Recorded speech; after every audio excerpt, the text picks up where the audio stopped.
Exodus chapter 1. These are the names of the sons of Israel who went to Egypt with Jacob, each with his family: Reuben, Simeon, Levi and Judah, Issachar, Zebulun and Benjamin, Dan and Naphtali, Gad and Asher.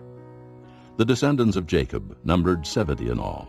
Joseph was already in Egypt. Now Joseph and all his brothers and all that generation died. But the Israelites were fruitful and multiplied greatly and became exceedingly numerous, so that the land was filled with them.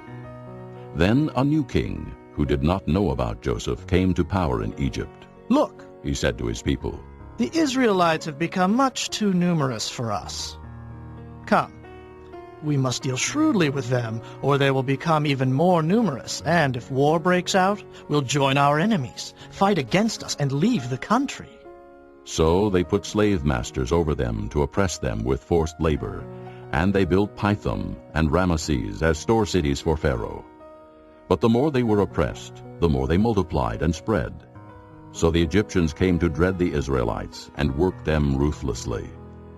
They made their lives bitter with hard labor in brick and mortar, and with all kinds of work in the fields. In all their hard labor, the Egyptians used them ruthlessly. The king of Egypt said to the Hebrew midwives, whose names were Shiphrah and Puah, "When you help the Hebrew women in childbirth and observe them on the delivery stool, if it is a boy, kill him. But if it is a girl, let her live." The midwives, however, feared God, and did not do what the king of Egypt had told them to do. They let the boys live. Then the king of Egypt summoned the midwives and asked them, "Why have you done this? Why have you let the boys live?" The midwives answered Pharaoh, Hebrew women are not like Egyptian women. They are vigorous and give birth before the midwives arrive. So God was kind to the midwives, and the people increased and became even more numerous. And because the midwives feared God, he gave them families of their own. Then Pharaoh gave this order to all his people: "Every boy that is born you must throw into the Nile, but let every girl live." Chapter 2. Now a man of the house of Levi married a Levite woman, and she became pregnant and gave birth to a son. When she saw that he was a fine child, she hid him for 3 months. But when she could hide him no longer, she got a papyrus basket for him and coated it with tar and pitch. Then she placed the child in it and put it among the reeds along the bank of the Nile. His sister stood at a distance to see what would happen to him. Then Pharaoh's daughter went down to the Nile to bathe, and her attendants were walking along the river bank. She saw the basket among the reeds and sent her slave girl to get it. She opened it and saw the baby. He was crying, and she felt sorry for him. "This is one of the Hebrew babies," she said. Then his sister asked Pharaoh's daughter, "Shall I go and get one of the Hebrew women to nurse the baby for you?" "Yes, go." she answered, and the girl went and got the baby's mother. Pharaoh's daughter said to her, "Take this baby and nurse him for me, and I will pay you." So the woman took the baby and nursed him. When the child grew older, she took him to Pharaoh's daughter, and he became her son. She named him Moses, saying, "I drew him out of the water." One day, after Moses had grown up, he went out to where his own people were and watched them at their hard labor. He saw an Egyptian beating a Hebrew, one of his own people. Glancing this way and that, and seeing no one, he killed the Egyptian and hid him in the sand. The next day he went out and saw 2 Hebrews fighting. He asked the one in the wrong, "Why are you hitting your fellow Hebrew?" The man said, "Who made you ruler and judge over us? Are you thinking of killing me as you killed the Egyptian?" Then Moses was afraid and thought, "What I did must have become known." When Pharaoh heard of this, he tried to kill Moses. But Moses fled from Pharaoh and went to live in Midian, where he sat down by a well. Now a priest of Midian had 7 daughters, and they came to draw water and fill the troughs to water their father's flock. Some shepherds came along and drove them away, but Moses got up and came to their rescue and watered their flock. When the girls returned to Reuel, their father, he asked them, "Why have you returned so early today?" They answered, "An Egyptian rescued us from the shepherds. He even drew water for us and watered the flock." "And where is he?" he asked his daughters. "Why did you leave him? Invite him to have something to eat." Moses agreed to stay with the man who gave his daughter Zipporah to Moses in marriage. Zipporah gave birth to a son, and Moses named him Gershom, saying, I have become an alien in a foreign land. During that long period, the king of Egypt died. The Israelites groaned in their slavery and cried out, and their cry for help because of their slavery went up to God. God heard their groaning, and he remembered his covenant with Abraham, with Isaac, and with Jacob. So God looked on the Israelites and was concerned about them. Chapter 3. Now Moses was tending the flock of Jethro, his father-in-law, the priest of Midian, and he led the flock to the far side of the desert and came to Horeb, the mountain of God. There the angel of the Lord appeared to him in flames of fire from within a bush. Moses saw that though the bush was on fire, it did not burn up. So Moses thought, I will go over and see this strange sight, why the bush does not burn up. When the Lord saw that he had gone over to look, God called to him from within the bush, Moses, Moses. And Moses said, Here I am. Do not come any closer. God said, Take off your sandals, for the place where you are standing is holy ground. Then he said, I am the God of your father, the God of Abraham, the God of Isaac, and the God of Jacob. At this, Moses hid his face, because he was afraid to look at God. The Lord said, I have indeed seen the misery of my people in Egypt. I have heard them crying out because of their slave drivers, and I am concerned about their suffering. So I have come down to rescue them from the hand of the Egyptians, and to bring them up out of that land into a good and spacious land, a land flowing with milk and honey, the home of the Canaanites, Hittites, Amorites, Perizzites, Hivites, and Jebusites. And now the cry of the Israelites has reached me, and I have seen the way the Egyptians are oppressing them. So now, go. I am sending you to Pharaoh to bring my people, the Israelites, out of Egypt. But Moses said to God, Who am I, that I should go to Pharaoh and bring the Israelites out of Egypt? And God said, I will be with you, and this will be the sign to you, that it is I who have sent you. When you have brought the people out of Egypt, you will worship God on this mountain. Moses said to God, Suppose I go to the Israelites and say to them, The God of your fathers has sent me to you, and they ask me, What is his name? Then what shall I tell them? God said to Moses, I am who I am. This is what you are to say to the Israelites. I am has sent me to you. God also said to Moses, Say to the Israelites, The Lord, the God of your fathers, the God of Abraham, the God of Isaac, and the God of Jacob has sent me to you. This is my name forever, the name by which I am to be remembered from generation to generation. Go assemble the elders of Israel, and say to them, The Lord, the God of your fathers, the God of Abraham, Isaac, and Jacob, appeared to me and said, I have watched over you, and have seen what has been done to you in Egypt, and I have promised to bring you up out of your misery in Egypt into the land of the Canaanites, Hittites, Amorites, Perizzites, Hivites, and Jebusites, a land flowing with milk and honey. The elders of Israel will listen to you. Then you and the elders are to go to the king of Egypt and say to him, The Lord, the God of the Hebrews, has met with us. Let us take a 3-day journey into the desert to offer sacrifices to the Lord our God. But I know that the king of Egypt will not let you go unless a mighty hand compels him. So I will stretch out my hand and strike the Egyptians with all the wonders that I will perform among them. After that, he will let you go. And I will make the Egyptians favorably disposed toward this people, so that when you leave, you will not go empty-handed. Every woman is to ask her neighbor, and any woman living in her house, for articles of silver and gold, and for clothing, which you will put on your sons and daughters. And so you will plunder the Egyptians. Chapter 4. Moses answered, What if they do not believe me, or listen to me and say, The Lord did not appear to you? Then the Lord said to him, What is that in your hand? A staff. He replied. The Lord said, Throw it on the ground. Moses threw it on the ground, and it became a snake, and he ran from it.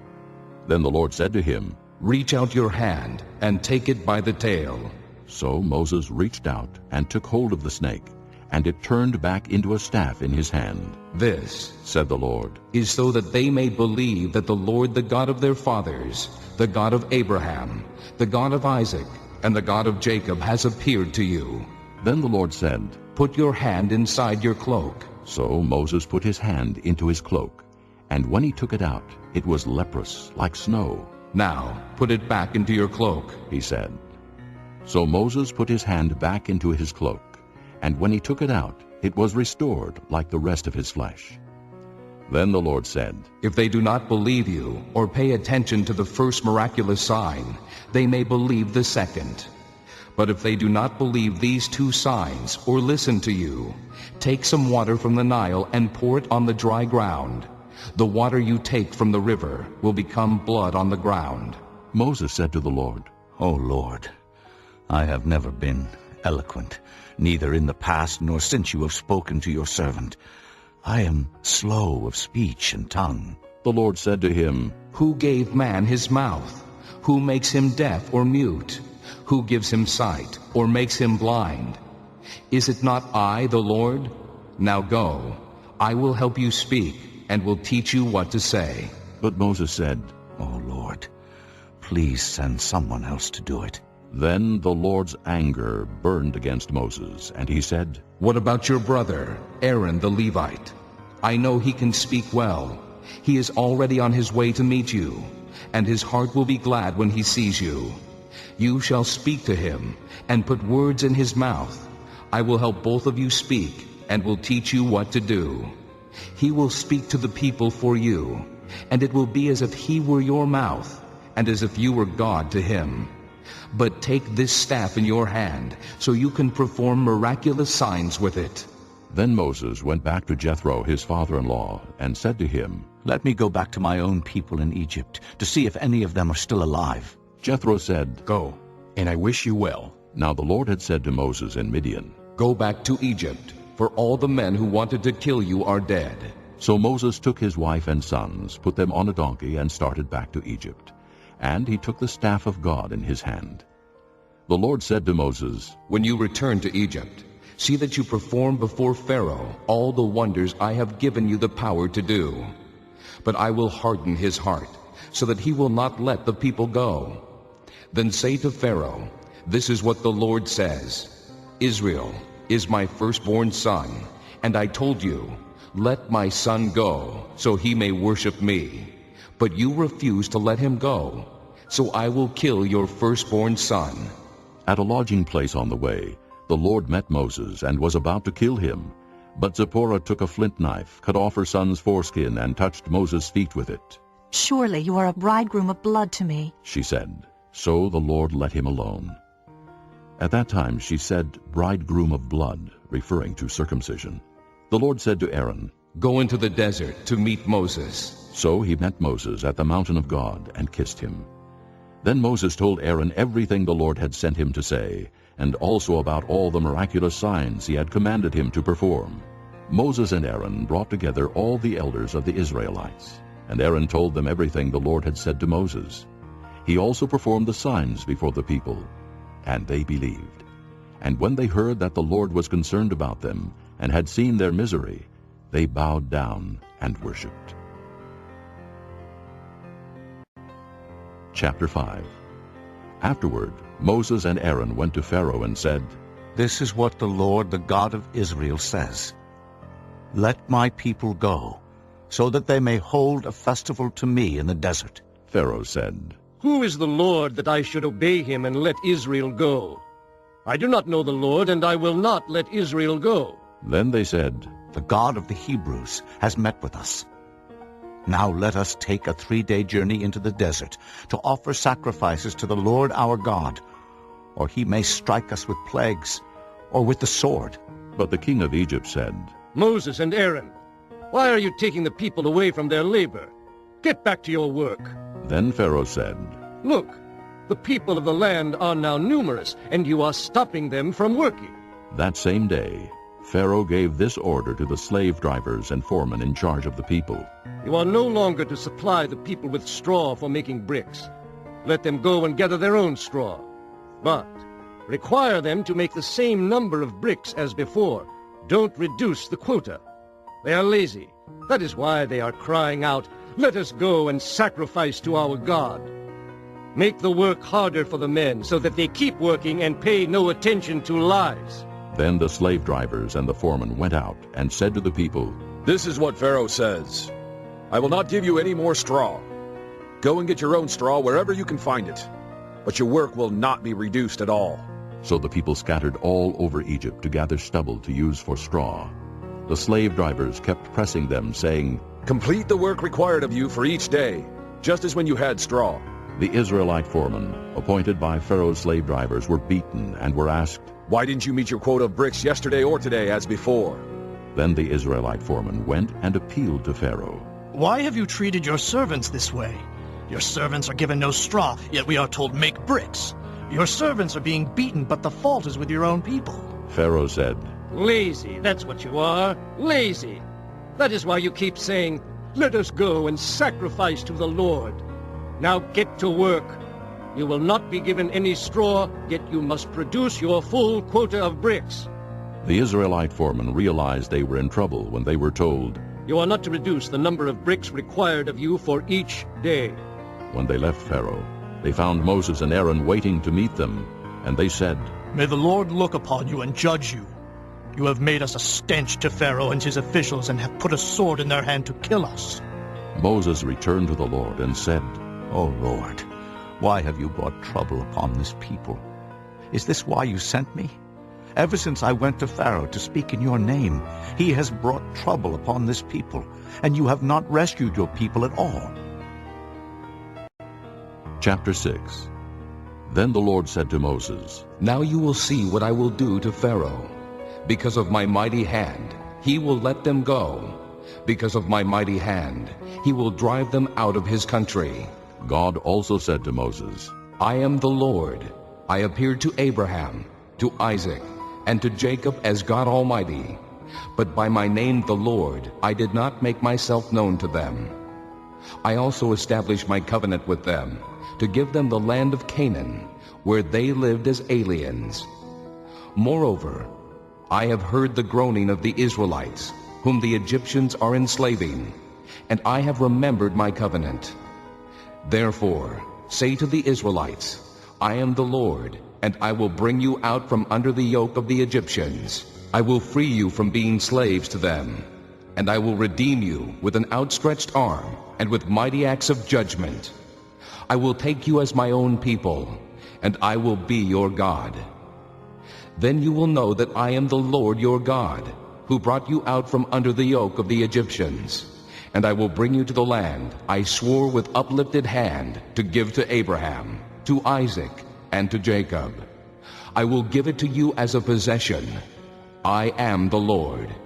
Moses reported this to the Israelites, but they did not listen to him because of their discouragement and cruel bondage.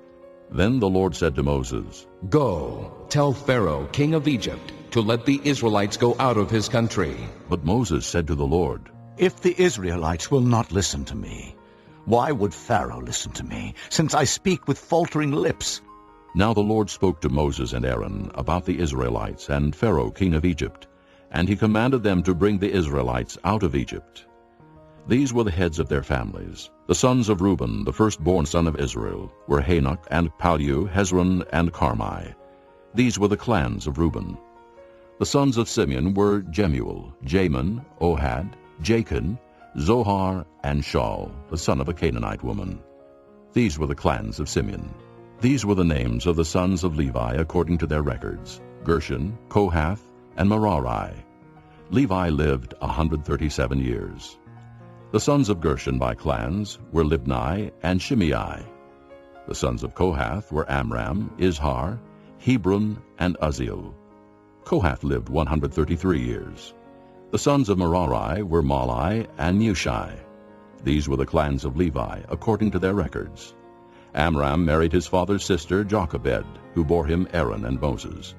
Amram lived 137 years. The sons of Izhar were Korah, Nepheg, and Zichri. The sons of Uzziel were Mishael, Elzaphan, and Sithri. Aaron married Elisheba, daughter of Aminadab and sister of Nahshon, and she bore him Nadab and Abihu, Eleazar and Ithamar. The sons of Korah were Asher, Elkanah, and Abiasaph. These were the Korite clans. Eleazar, son of Aaron, married one of the daughters of Putiel, and she bore him Phinehas. These were the heads of the Levite families, clan by clan. It was this same Aaron and Moses to whom the Lord said, "Bring the Israelites out of Egypt by their divisions." They were the ones who spoke to Pharaoh, king of Egypt, about bringing the Israelites out of Egypt. It was the same Moses and Aaron. Now when the Lord spoke to Moses in Egypt, he said to him, "I am the Lord. Tell Pharaoh, king of Egypt, everything I tell you." But Moses said to the Lord, "Since I speak with faltering lips, why would Pharaoh listen to me?" Chapter 7. Then the Lord said to Moses, "See, I have made you like God to Pharaoh, and your brother Aaron will be your prophet. You are to say everything I command you, and your brother Aaron is to tell Pharaoh to let the Israelites go out of his country. But I will harden Pharaoh's heart, and though I multiply my miraculous signs and wonders in Egypt, he will not listen to you. Then I will lay my hand on Egypt, and with mighty acts of judgment I will bring out my divisions, my people the Israelites. And the Egyptians will know that I am the Lord when I stretch out my hand against Egypt and bring the Israelites out of it." Moses and Aaron did just as the Lord commanded them. Moses was 80 years old, and Aaron 83 when they spoke to Pharaoh. The Lord said to Moses and Aaron, "When Pharaoh says to you, 'Perform a miracle,' then say to Aaron, 'Take your staff and throw it down before Pharaoh, and it will become a snake.'" So Moses and Aaron went to Pharaoh and did just as the Lord commanded. Aaron threw his staff down in front of Pharaoh and his officials, and it became a snake. Pharaoh then summoned wise men and sorcerers, and the Egyptian magicians also did the same things by their secret arts. Each one threw down his staff, and it became a snake. But Aaron's staff swallowed up their staffs. Yet Pharaoh's heart became hard, and he would not listen to them, just as the Lord had said. Then the Lord said to Moses, "Pharaoh's heart is unyielding. He refuses to let the people go. Go to Pharaoh in the morning, as he goes out to the water. Wait on the bank of the Nile to meet him, and take in your hand the staff that was changed into a snake. Then say to him, 'The Lord, the God of the Hebrews, has sent me to say to you, Let my people go, so that they may worship me in the desert. But until now you have not listened. This is what the Lord says. By this you will know that I am the Lord. With the staff that is in my hand, I will strike the water of the Nile, and it will be changed into blood. The fish in the Nile will die, and the river will stink. The Egyptians will not be able to drink its water." The Lord said to Moses, "Tell Aaron, take your staff and stretch out your hand over the waters of Egypt, over the streams and canals, over the ponds and all the reservoirs, and they will turn to blood. Blood will be everywhere in Egypt, even in the wooden buckets and stone jars." Moses and Aaron did just as the Lord had commanded. He raised his staff in the presence of Pharaoh and his officials, and struck the water of the Nile, and all the water was changed into blood. The fish in the Nile died, and the river smelled so bad that the Egyptians could not drink its water. Blood was everywhere in Egypt. But the Egyptian magicians did the same things by their secret arts, and Pharaoh's heart became hard. He would not listen to Moses and Aaron, just as the Lord had said. Instead he turned and went into his palace, and did not take even this to heart. And all the Egyptians dug along the Nile to get drinking water, because they could not drink the water of the river. 7 days passed after the Lord struck the Nile. Chapter 8. Then the Lord said to Moses, "Go to Pharaoh and say to him, 'This is what the Lord says, Let my people go, so that they may worship me. If you refuse to let them go, I will plague your whole country with frogs. The Nile will teem with frogs. They will come up into your palace and your bedroom, and onto your bed, into the houses of your officials, and on your people, and into your ovens and kneading troughs. The frogs will go up on you, and your people and all your officials. Then the Lord said to Moses, Tell Aaron, stretch out your hand with your staff over the streams and canals and ponds, and make frogs come up on the land of Egypt. So Aaron stretched out his hand over the waters of Egypt, and the frogs came up and covered the land. But the magicians did the same things by their secret arts. They also made frogs come up on the land of Egypt. Pharaoh summoned Moses and Aaron and said, Pray to the Lord to take the frogs away from me and my people, and I will let your people go to offer sacrifices to the Lord. Moses said to Pharaoh, I leave to you the honor of setting the time for me to pray for you and your officials and your people, that you and your houses may be rid of the frogs, except for those that remain in the Nile. Tomorrow, Pharaoh said. Moses replied, It will be as you say, so that you may know there is no one like the Lord our God. The frogs will leave you and your houses, your officials, and your people. They will remain only in the Nile. After Moses and Aaron left Pharaoh, Moses cried out to the Lord about the frogs he had brought on Pharaoh. And the Lord did what Moses asked. The frogs died in the houses, in the courtyards, and in the fields. They were piled into heaps, and the land reeked of them. But when Pharaoh saw that there was relief, he hardened his heart and would not listen to Moses and Aaron, just as the Lord had said. Then the Lord said to Moses, Tell Aaron, stretch out your staff and strike the dust of the ground, and throughout the land of Egypt the dust will become gnats. They did this.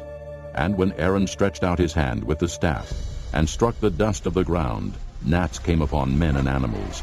All the dust throughout the land of Egypt became gnats. But when the magicians tried to produce gnats by their secret arts, they could not. And the gnats were on men and animals. The magician said to Pharaoh, This is the finger of God. But Pharaoh's heart was hard, and he would not listen, just as the Lord had said. Then the Lord said to Moses, Get up early in the morning and confront Pharaoh as he goes to the water, and say to him, This is what the Lord says, Let my people go, so that they may worship me. If you do not let my people go, I will send swarms of flies on you and your officials, on your people, and into your houses. The houses of the Egyptians will be full of flies, and even the ground where they are. But on that day I will deal differently with the land of Goshen, where my people live. No swarms of flies will be there, so that you will know that I, the Lord, am in this land. I will make a distinction between my people and your people. This miraculous sign will occur tomorrow. And the Lord did this.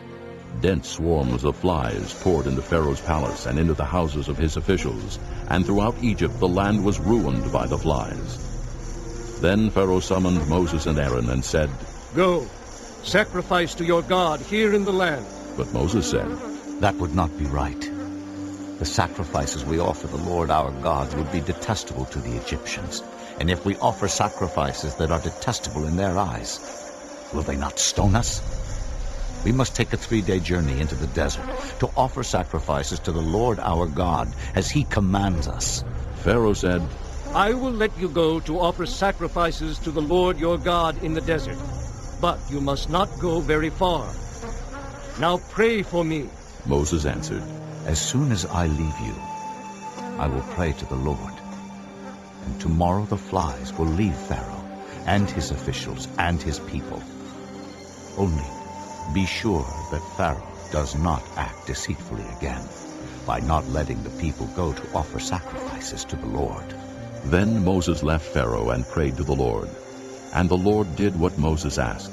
The flies left Pharaoh and his officials and his people. Not a fly remained. But this time also Pharaoh hardened his heart and would not let the people go.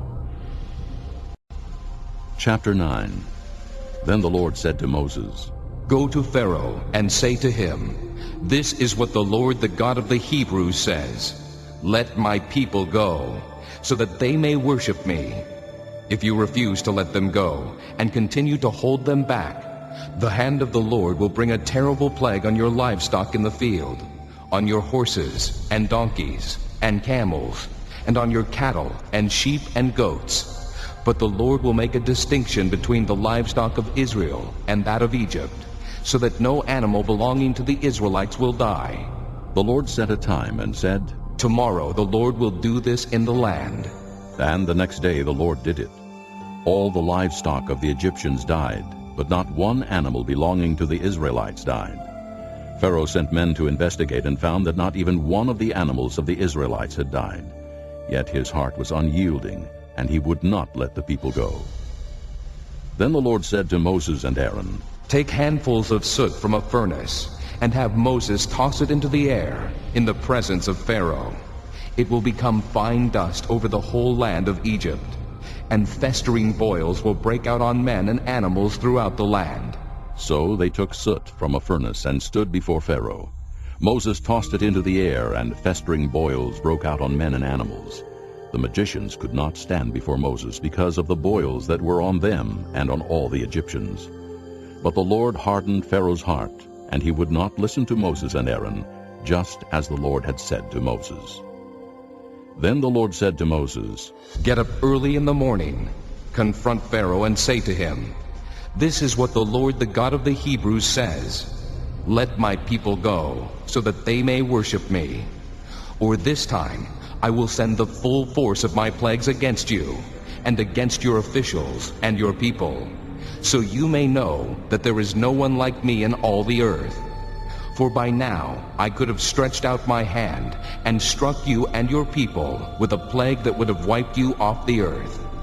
But I have raised you up for this very purpose, that I might show you my power, and that my name might be proclaimed in all the earth. You still set yourself against my people, and will not let them go. Therefore, at this time tomorrow, I will send the worst hailstorm that has ever fallen on Egypt, from the day it was founded till now. Give an order now to bring your livestock and everything you have in the field to a place of shelter, because the hail will fall on every man and animal that has not been brought in and is still out in the field, and they will die. Those officials of Pharaoh who feared the word of the Lord hurried to bring their slaves and their livestock inside. But those who ignored the word of the Lord left their slaves and livestock in the field. Then the Lord said to Moses, Stretch out your hand toward the sky, so that hail will fall all over Egypt, on men and animals, and on everything growing in the fields of Egypt. When Moses stretched out his staff toward the sky, the Lord sent thunder and hail, and lightning flashed down to the ground. So the Lord rained hail on the land of Egypt. Hail fell and lightning flashed back and forth. It was the worst storm in all the land of Egypt since it had become a nation.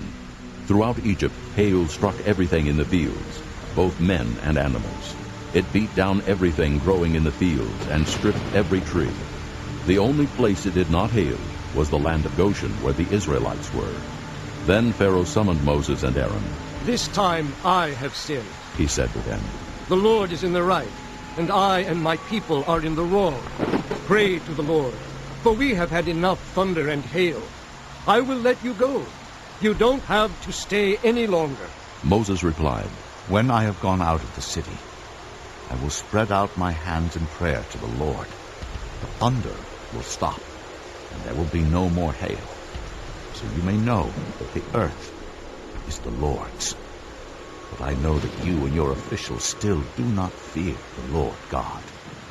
The flax and barley were destroyed, since the barley had headed and the flax was in bloom. The wheat and spelt, however, were not destroyed, because they ripen later. Then Moses left Pharaoh and went out of the city. He spread out his hands toward the Lord.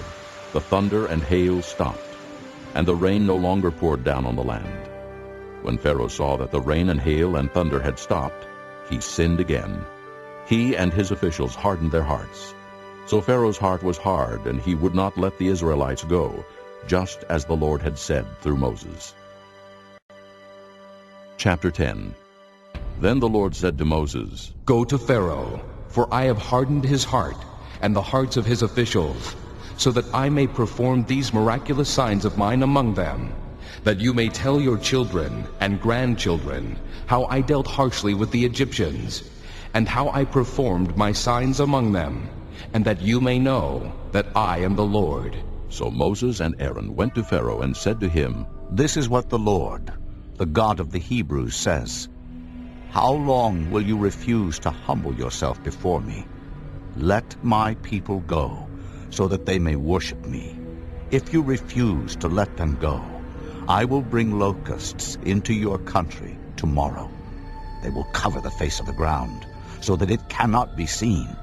They will devour what little you have left after the hail, including every tree that is growing in your fields. They will fill your houses, and those of all your officials, and all the Egyptians. Something neither your fathers nor your forefathers have ever seen from the day they settled in this land till now. Then Moses turned and left Pharaoh. Pharaoh's officials said to him, "How long will this man be a snare to us? Let the people go so that they may worship the Lord their God. Do you not yet realize that Egypt is ruined?" Then Moses and Aaron were brought back to Pharaoh. "Go, worship the Lord your God," he said. "But just who will be going?" Moses answered, "We will go with our young and old, with our sons and daughters, and with our flocks and herds, because we are to celebrate a festival to the Lord." Pharaoh said, "The Lord be with you. If I let you go, along with your women and children, clearly you are bent on evil. No, have only the men go and worship the Lord, since that's what you have been asking for." Then Moses and Aaron were driven out of Pharaoh's presence. And the Lord said to Moses, "Stretch out your hand over Egypt, so that locusts will swarm over the land and devour everything growing in the fields, everything left by the hail." So Moses stretched out his staff over Egypt, and the Lord made an east wind blow across the land all that day and all that night. By morning the wind had brought the locusts. They invaded all Egypt and settled down in every area of the country in great numbers. Never before had there been such a plague of locusts, nor will there ever be again. They covered all the ground until it was black. They devoured all that was left after the hail, everything growing in the fields and the fruit on the trees. Nothing green remained on tree or plant in all the land of Egypt. Pharaoh quickly summoned Moses and Aaron and said, "I have sinned against the Lord your God and against you. Now forgive my sin once more, and pray to the Lord your God to take this deadly plague away from me." Moses then left Pharaoh and prayed to the Lord. And the Lord changed the wind to a very strong west wind, which caught up the locusts and carried them into the Red Sea. Not a locust was left anywhere in Egypt. But the Lord hardened Pharaoh's heart, and he would not let the Israelites go. Then the Lord said to Moses, "Stretch out your hand toward the sky, so that darkness will spread over Egypt, darkness that can be felt." So Moses stretched out his hand toward the sky, and total darkness covered all Egypt for 3 days. No one could see anyone else or leave his place for 3 days. Yet all the Israelites had light in the places where they lived. Then Pharaoh summoned Moses and said, "Go, worship the Lord. Even your women and children may go with you. Only leave your flocks and herds behind." But Moses said, "You must allow us to have sacrifices and burnt offerings to present to the Lord our God. Our livestock too must go with us. Not a hoof is to be left behind. We have to use some of them in worshiping the Lord our God, and until we get there, we will not know what we are to use to worship the Lord." But the Lord hardened Pharaoh's heart, and he was not willing to let them go. Pharaoh said to Moses, "Get out of my sight. Make sure you do not appear before me again. The day you see my face, you will die." "Just as you say," Moses replied. "I will never appear before you again." Chapter 11. Now the Lord had said to Moses, "I will bring one more plague on Pharaoh and on Egypt. After that, he will let you go from here, and when he does, he will drive you out completely. Tell the people that men and women alike are to ask their neighbors for articles of silver and gold." The Lord made the Egyptians favorably disposed toward the people, and Moses himself was highly regarded in Egypt by Pharaoh's officials and by the people. So Moses said, "This is what the Lord says. About midnight, I will go throughout Egypt. Every firstborn son in Egypt will die, from the firstborn son of Pharaoh, who sits on the throne, to the firstborn son of the slave girl, who is at her handmill, and all the firstborn of the cattle as well. There will be loud wailing throughout Egypt, worse than there has ever been or ever will be again. Among the Israelites, not a dog will bark at any man or animal. Then you will know that the Lord makes a distinction between Egypt and Israel. All these officials of yours will come to me, bowing down before me and saying, "Go you and all the people who follow you." After that, I will leave. Then Moses, hot with anger, left Pharaoh. The Lord had said to Moses, Pharaoh will refuse to listen to you, so that my wonders may be multiplied in Egypt. Moses and Aaron performed all these wonders before Pharaoh. But the Lord hardened Pharaoh's heart, and he would not let the Israelites go out of his country. Chapter 12. The Lord said to Moses and Aaron in Egypt, This month is to be for you the first month of your year. Tell the whole community of Israel that on the 10th day of this month, each man is to take a lamb for his family, one for each household. If any household is too small for a whole lamb, they must share one with their nearest neighbor, having taken into account the number of people there are. You are to determine the amount of lamb needed in accordance with what each person will eat. The animals you choose must be year-old males without defect, and you may take them from the sheep or the goats. Take care of them until the 14th day of the month, when all the people of the community of Israel must slaughter them at twilight. Then they are to take some of the blood and put it on the sides and tops of the doorframes of the houses where they eat the lambs.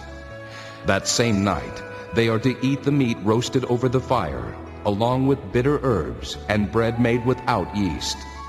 Do not eat the meat raw or cooked in water, but roast it over the fire, head, legs, and inner parts. Do not leave any of it till morning. If some is left till morning, you must burn it.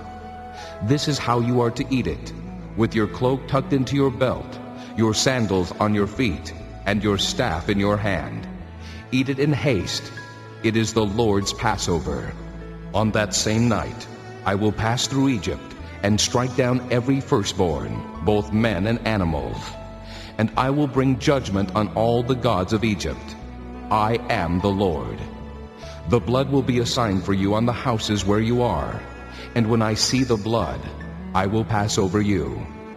No destructive plague will touch you when I strike Egypt. This is a day you are to commemorate. For the generations to come, you shall celebrate it as a festival to the Lord, a lasting ordinance. For 7 days you are to eat bread made without yeast. On the first day, remove the yeast from your houses. For whoever eats anything with yeast in it, from the first day through the 7th, must be cut off from Israel. On the first day, hold a sacred assembly, and another one on the 7th day. Do no work at all on these days, except to prepare food for everyone to eat. That is all you may do. Celebrate the Feast of Unleavened Bread, because it was on this very day that I brought your divisions out of Egypt. Celebrate this day as a lasting ordinance for the generations to come. In the first month you are to eat bread made without yeast, from the evening of the 14th day until the evening of the 21st day. For 7 days no yeast is to be found in your houses, and whoever eats anything with yeast in it must be cut off from the community of Israel, whether he is an alien or native-born. Eat nothing made with yeast. Wherever you live, you must eat unleavened bread. Then Moses summoned all the elders of Israel and said to them, Go at once and select the animals for your families and slaughter the Passover lamb. Take a bunch of hyssop, dip it into the blood in the basin, and put some of the blood on the top and on both sides of the doorframe. Not one of you shall go out the door of his house until morning. When the Lord goes through the land to strike down the Egyptians, he will see the blood on the top and sides of the doorframe, and will pass over that doorway. And he will not permit the destroyer to enter your houses and strike you down. Obey these instructions as a lasting ordinance for you and your descendants. When you enter the land that the Lord will give you, as he promised, observe this ceremony. And when your children ask you, what does this ceremony mean to you? Then tell them, it is the Passover sacrifice to the Lord, who passed over the houses of the Israelites in Egypt and spared our homes when he struck down the Egyptians. Then the people bowed down and worshipped. The Israelites did just what the Lord commanded Moses and Aaron.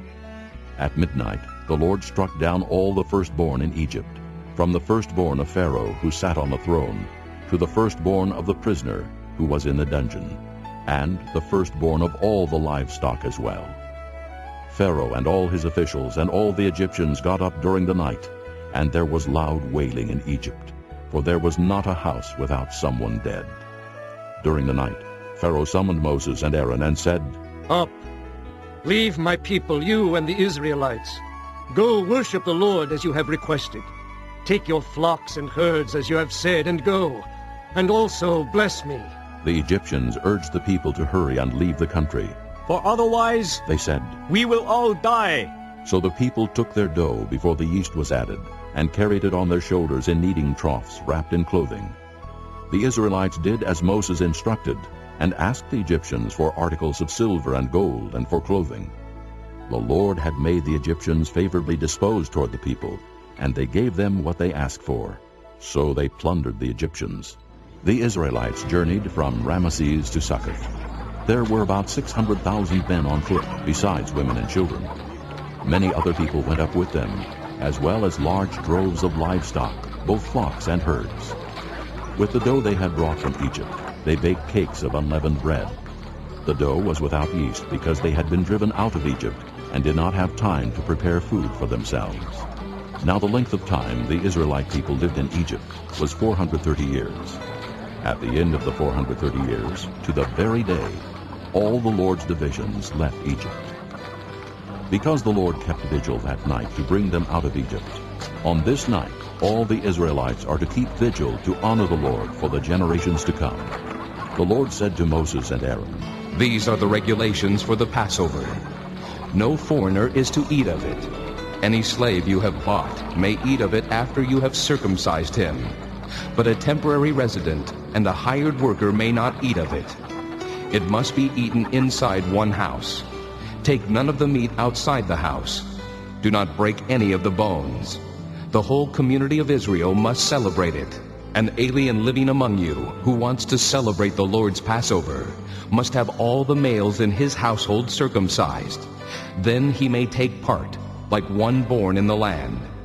No uncircumcised male may eat of it. The same law applies to the native-born and to the alien living among you. All the Israelites did just what the Lord had commanded Moses and Aaron. And on that very day, the Lord brought the Israelites out of Egypt by their divisions. Chapter 13. The Lord said to Moses, Consecrate to me every firstborn male. The first offspring of every womb among the Israelites belongs to me, whether man or animal.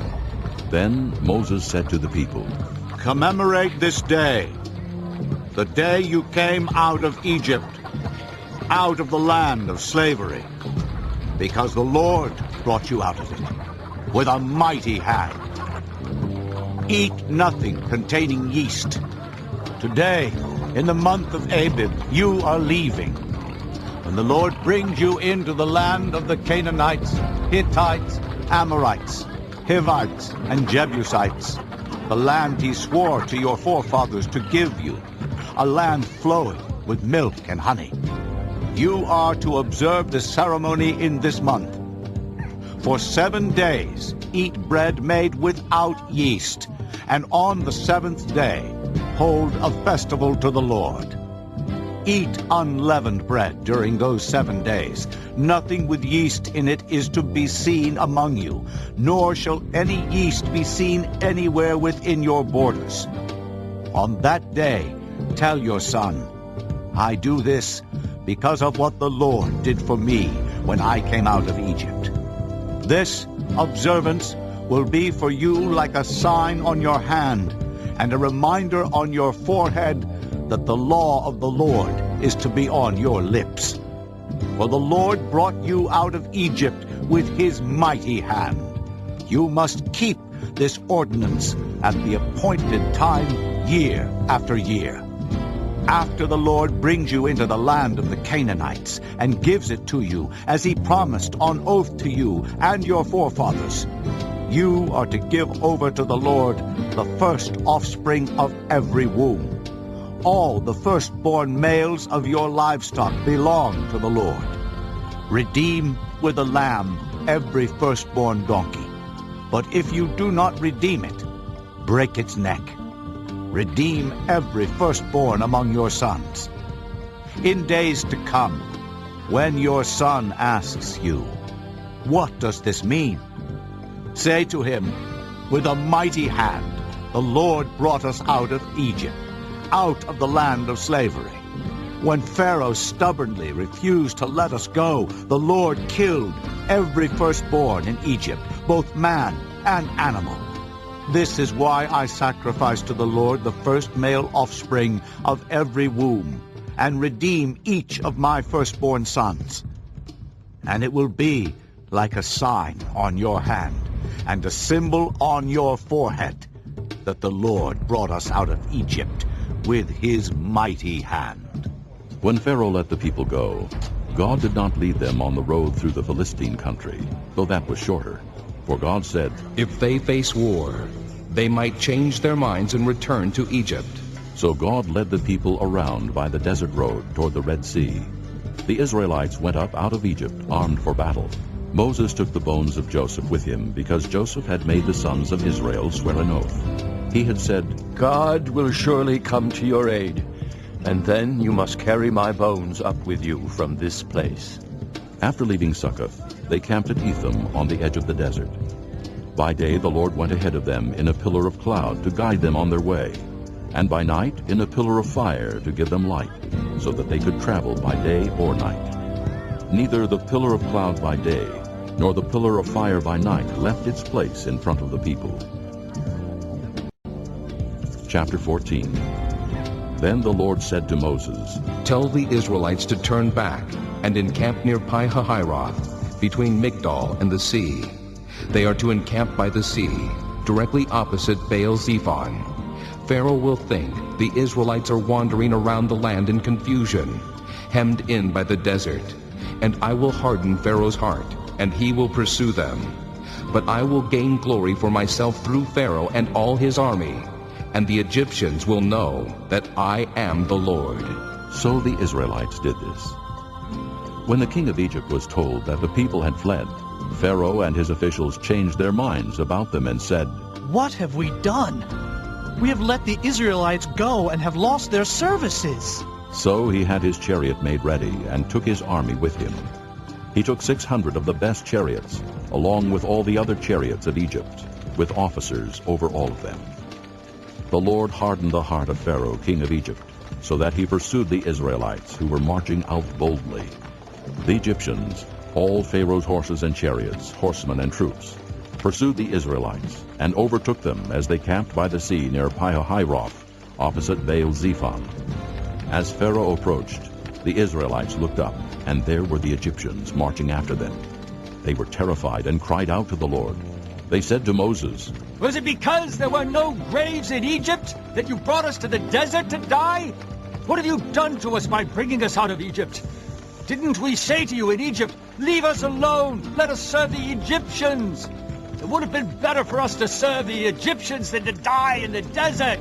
Moses answered the people, "Do not be afraid. Stand firm, and you will see the deliverance the Lord will bring you today. The Egyptians you see today, you will never see again. The Lord will fight for you. You need only to be still." Then the Lord said to Moses, "Why are you crying out to me? Tell the Israelites to move on.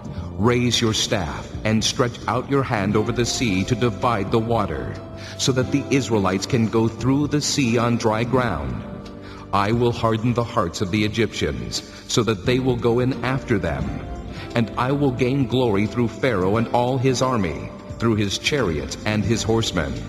The Egyptians will know that I am the Lord when I gain glory through Pharaoh, his chariots, and his horsemen." Then the angel of God, who had been traveling in front of Israel's army, withdrew and went behind them. The pillar of cloud also moved from in front and stood behind them, coming between the armies of Egypt and Israel. Throughout the night the cloud brought darkness to the one side and light to the other side, so neither went near the other all night long. Then Moses stretched out his hand over the sea, and all that night the Lord drove the sea back with a strong east wind and turned it into dry land. The waters were divided, and the Israelites went through the sea on dry ground, with a wall of water on their right and on their left. The Egyptians pursued them, and all Pharaoh's horses and chariots and horsemen followed them into the sea. During the last watch of the night, the Lord looked down from the pillar of fire and cloud at the Egyptian army and threw it into confusion. He made the wheels of their chariots come off, so that they had difficulty driving. And the Egyptians said, "Let's get away from the Israelites. The Lord is fighting for them against Egypt." Then the Lord said to Moses, "Stretch out your hand over the sea, so that the waters may flow back over the Egyptians and their chariots and horsemen." Moses stretched out his hand over the sea, and at daybreak the sea went back to its place. The Egyptians were fleeing toward it, and the Lord swept them into the sea. The water flowed back and covered the chariots and horsemen, the entire army of Pharaoh that had followed the Israelites into the sea. Not one of them survived. But the Israelites went through the sea on dry ground, with a wall of water on their right and on their left. That day the Lord saved Israel from the hands of the Egyptians, and Israel saw the Egyptians lying dead on the shore. And when the Israelites saw the great power the Lord displayed against the Egyptians, the people feared the Lord, and put their trust in him and in Moses his servant. Chapter 15. Then Moses and the Israelites sang this song to the Lord. I will sing to the Lord, for he is highly exalted. The horse and its rider he has hurled into the sea.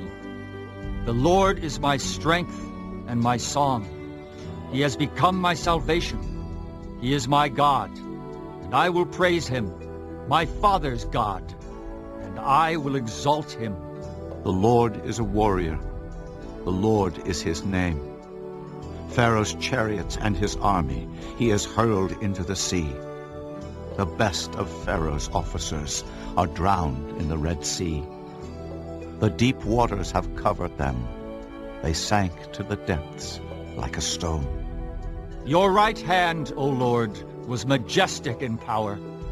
Your right hand, O Lord, shattered the enemy.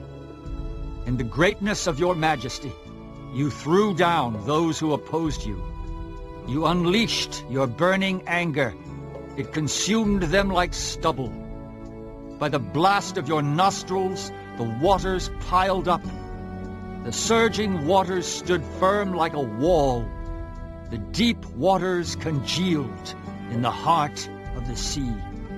The enemy boasted, I will pursue, I will overtake them. I will divide the spoils, I will gorge myself on them. I will draw my sword, and my hand will destroy them. But you blew with your breath, and the sea covered them. They sank like lead in the mighty waters. Who among the gods is like you, O Lord? Who is like you, majestic in holiness, awesome in glory, working wonders? You stretched out your right hand, and the earth swallowed them. In your unfailing love, you will lead the people you have redeemed. In your strength, you will guide them to your holy dwelling. The nations will hear and tremble. Anguish will grip the people of Philistia. The chiefs of Edom will be terrified. The leaders of Moab will be seized with trembling. The people of Canaan will melt away. Terror and dread will fall upon them. By the power of your arm, they will be as still as a stone. Until your people pass by, O Lord, until the people you bought pass by. You will bring them in and plant them on the mountain of your inheritance, the place, O Lord, you made for your dwelling, the sanctuary, O Lord, your hands established. The Lord will reign forever and ever. When Pharaoh's horses, chariots, and horsemen went into the sea, the Lord brought the waters of the sea back over them. But the Israelites walked through the sea on dry ground. Then Miriam, the prophetess, Aaron's sister, took a tambourine in her hand, and all the women followed her with tambourines and dancing. Miriam sang to them, "Sing to the Lord, for he is highly exalted. The horse and its rider he has hurled into the sea." Then Moses led Israel from the Red Sea, and they went into the desert of Shur. For 3 days they traveled in the desert without finding water. When they came to Marah, they could not drink its water because it was bitter. That is why the place is called Marah. So the people grumbled against Moses, saying, "What are we to drink?" Then Moses cried out to the Lord, and the Lord showed him a piece of wood. He threw it into the water, and the water became sweet. There the Lord made a decree and a law for them, and there he tested them. He said, "If you listen carefully to the voice of the Lord your God, and do what is right in his eyes, if you pay attention to his commands and keep all his decrees, I will not bring on you any of the diseases I brought on the Egyptians, for I am the Lord who heals you." Then they came to Elim, where there were 12 springs and 70 palm trees, and they camped there near the water. Chapter 16. The whole Israelite community set out from Elim and came to the desert of Sin, which is between Elim and Sinai, on the 15th day of the 2nd month after they had come out of Egypt. In the desert, the whole community grumbled against Moses and Aaron. The Israelites said to them, "If only we had died by the Lord's hand in Egypt! There we sat around pots of meat and ate all the food we wanted. But you have brought us out into this desert to starve this entire assembly to death." Then the Lord said to Moses, "I will rain down bread from heaven for you. The people are to go out each day and gather enough for that day. In this way I will test them and see whether they will follow my instructions. On the 6th day they are to prepare what they bring in, and that is to be twice as much as they gather on the other days." So Moses and Aaron said to all the Israelites, "In the evening you will know that it was the Lord who brought you out of Egypt. And in the morning you will see the glory of the Lord, because he has heard your grumbling against him. Who are we that you should grumble against us?" Moses also said, "You will know that it was the Lord when he gives you meat to eat in the evening, and all the bread you want in the morning, because he has heard your grumbling against him. Who are we? You are not grumbling against us, but against the Lord." Then Moses told Aaron, "Say to the entire Israelite community, 'Come before the Lord, for he has heard your grumbling.'" While Aaron was speaking to the whole Israelite community, they looked toward the desert, and there was the glory of the Lord appearing in the cloud. The Lord said to Moses, "I have heard the grumbling of the Israelites. Tell them, at twilight you will eat meat, and in the morning you will be filled with bread. Then you will know that I am the Lord your God." That evening quail came and covered the camp, and in the morning there was a layer of dew around the camp. When the dew was gone, thin flakes like frost on the ground appeared on the desert floor. When the Israelites saw it, they said to each other, "What is it?" For they did not know what it was. Moses said to them, "It is the bread the Lord has given you to eat. This is what the Lord has commanded. Each one is to gather as much as he needs. Take an omer for each person you have in your tent." The Israelites did as they were told. Some gathered much, some little. And when they measured it by the omer, he who gathered much did not have too much, and he who gathered little did not have too little. Each one gathered as much as he needed. Then Moses said to them, "No one is to keep any of it until morning." However, some of them paid no attention to Moses. They kept part of it until morning, but it was full of maggots and began to smell. So Moses was angry with them. Each morning everyone gathered as much as he needed, and when the sun grew hot, it melted away. On the 6th day they gathered twice as much, 2 omers for each person. And the leaders of the community came and reported this to Moses. He said to them, "This is what the Lord commanded. Tomorrow is to be a day of rest, a holy Sabbath to the Lord. So bake what you want to bake, and boil what you want to boil. Save whatever is left, and keep it until morning. So they saved it until morning, as Moses commanded, and it did not stink or get maggots in it. Eat it today, Moses said, because today is a Sabbath to the Lord. You will not find any of it on the ground today. 6 days you are to gather it, but on the 7th day, the Sabbath, there will not be any. Nevertheless, some of the people went out on the 7th day to gather it, but they found none. Then the Lord said to Moses, How long will you refuse to keep my commands and my instructions? Bear in mind that the Lord has given you the Sabbath. That is why on the 6th day he gives you bread for 2 days. Everyone is to stay where he is on the 7th day. No one is to go out. So the people rested on the 7th day. The people of Israel called the bread manna. It was white like coriander seed and tasted like wafers made with honey. Moses said, This is what the Lord has commanded. Take an omer of manna and keep it for the generations to come, so they can see the bread I gave you to eat in the desert when I brought you out of Egypt. So Moses said to Aaron, Take a jar and put an omer of manna in it. Then place it before the Lord to be kept for the generations to come. As the Lord commanded Moses, Aaron put the manna in front of the testimony, that it might be kept. The Israelites ate manna 40 years, until they came to a land that was settled. They ate manna until they reached the border of Canaan. An omer is 1/10 of an ephah. This concludes Disc 4. Chapter 17. The whole Israelite community set out from the desert of Sin, traveling from place to place as the Lord commanded. They camped at Rephidim, but there was no water for the people to drink. So they quarreled with Moses and said, Give us water to drink. Moses replied, Why do you quarrel with me? Why do you put the Lord to the test? But the people were thirsty for water there, and they grumbled against Moses. They said, Why did you bring us up out of Egypt, to make us and our children and livestock die of thirst? Then Moses cried out to the Lord, What am I to do with these people? They are almost ready to stone me. The Lord answered Moses, Walk on ahead of the people. Take with you some of the elders of Israel, and take in your hand the staff with which you struck the Nile, and go. I will stand there before you by the rock at Horeb. Strike the rock, and water will come out of it for the people to drink. So Moses did this in the sight of the elders of Israel.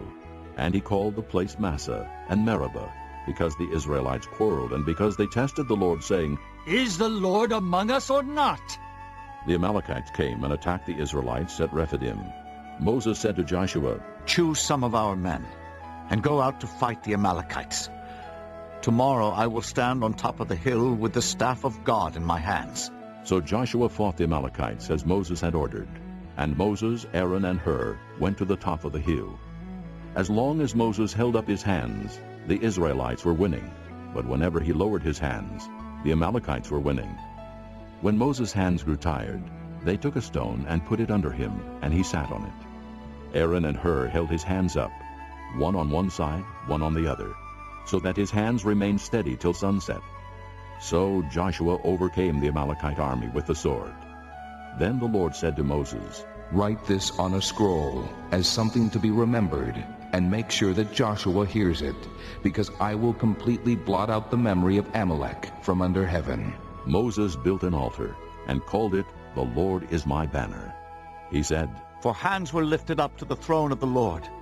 The Lord will be at war against the Amalekites from generation to generation.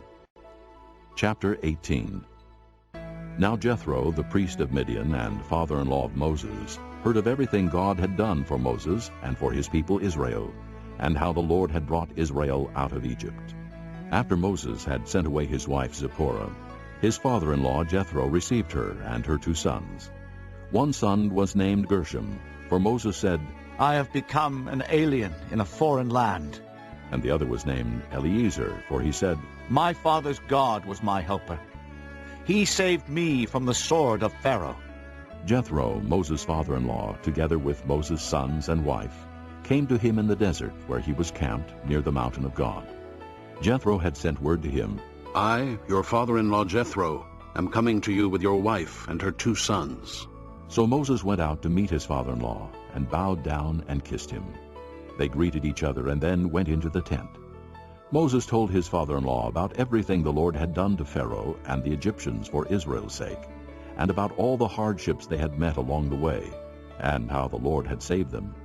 Jethro was delighted to hear about all the good things the Lord had done for Israel in rescuing them from the hand of the Egyptians. He said, "Praise be to the Lord, who rescued you from the hand of the Egyptians and of Pharaoh, and who rescued the people from the hand of the Egyptians. Now I know that the Lord is greater than all other gods, for he did this to those who had treated Israel arrogantly." Then Jethro, Moses' father-in-law, brought a burnt offering and other sacrifices to God. And Aaron came with all the elders of Israel to eat bread with Moses' father-in-law in the presence of God. The next day Moses took his seat to serve as judge for the people, and they stood around him from morning till evening.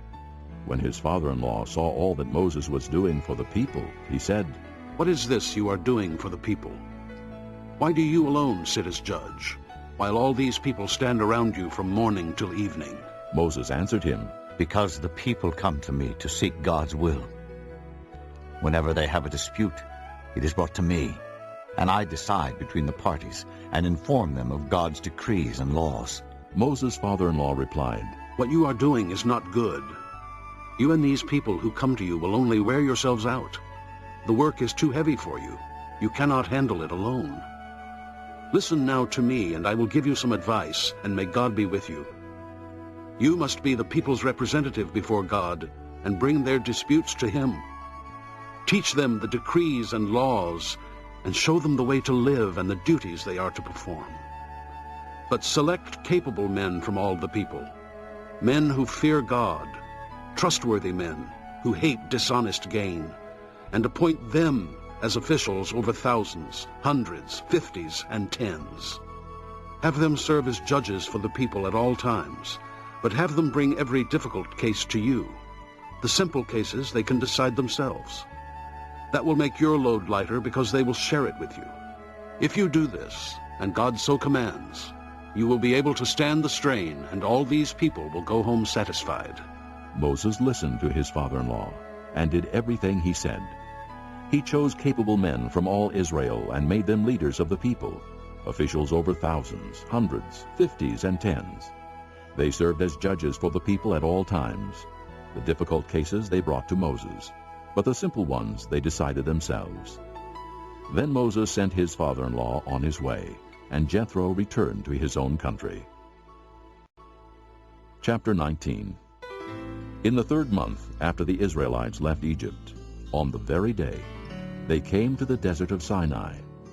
After they set out from Rephidim, they entered the desert of Sinai, and Israel camped there in the desert, in front of the mountain.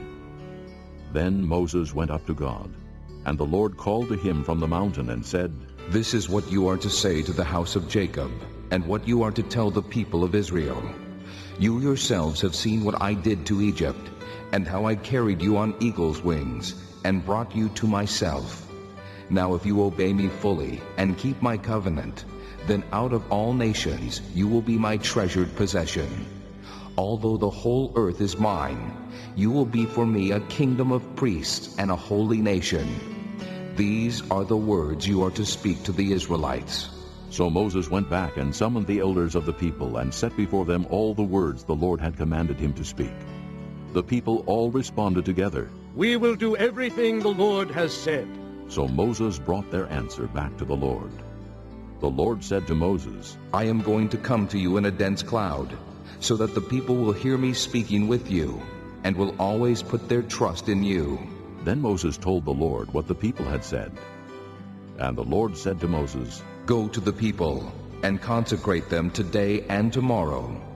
Have them wash their clothes, and be ready by the 3rd day, because on that day the Lord will come down on Mount Sinai, in the sight of all the people.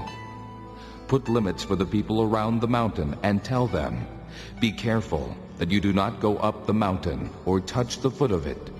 Whoever touches the mountain shall surely be put to death. He shall surely be stoned or shot with arrows. Not a hand is to be laid on him. whether man or animal, he shall not be permitted to live. Only when the ram's horn sounds a long blast may they go up to the mountain. After Moses had gone down the mountain to the people, he consecrated them, and they washed their clothes. Then he said to the people, Prepare yourselves for the third day. Abstain from sexual relations. On the morning of the third day there was thunder and lightning, with a thick cloud over the mountain, and a very loud trumpet blast. Everyone in the camp trembled. Then Moses led the people out of the camp to meet with God, and they stood at the foot of the mountain. Mount Sinai was covered with smoke, because the Lord descended on it in fire. The smoke billowed up from it like smoke from a furnace. The whole mountain trembled violently, and the sound of the trumpet grew louder and louder. Then Moses spoke, and the voice of God answered him. The Lord descended to the top of Mount Sinai, and called Moses to the top of the mountain. So Moses went up, and the Lord said to him, Go down and warn the people, so they do not force their way through to see the Lord, and many of them perish. Even the priests who approach the Lord must consecrate themselves, or the Lord will break out against them. Moses said to the Lord, The people cannot come up Mount Sinai because you yourself warned us. Put limits around the mountain and set it apart as holy. The Lord replied, Go down and bring Aaron up with you.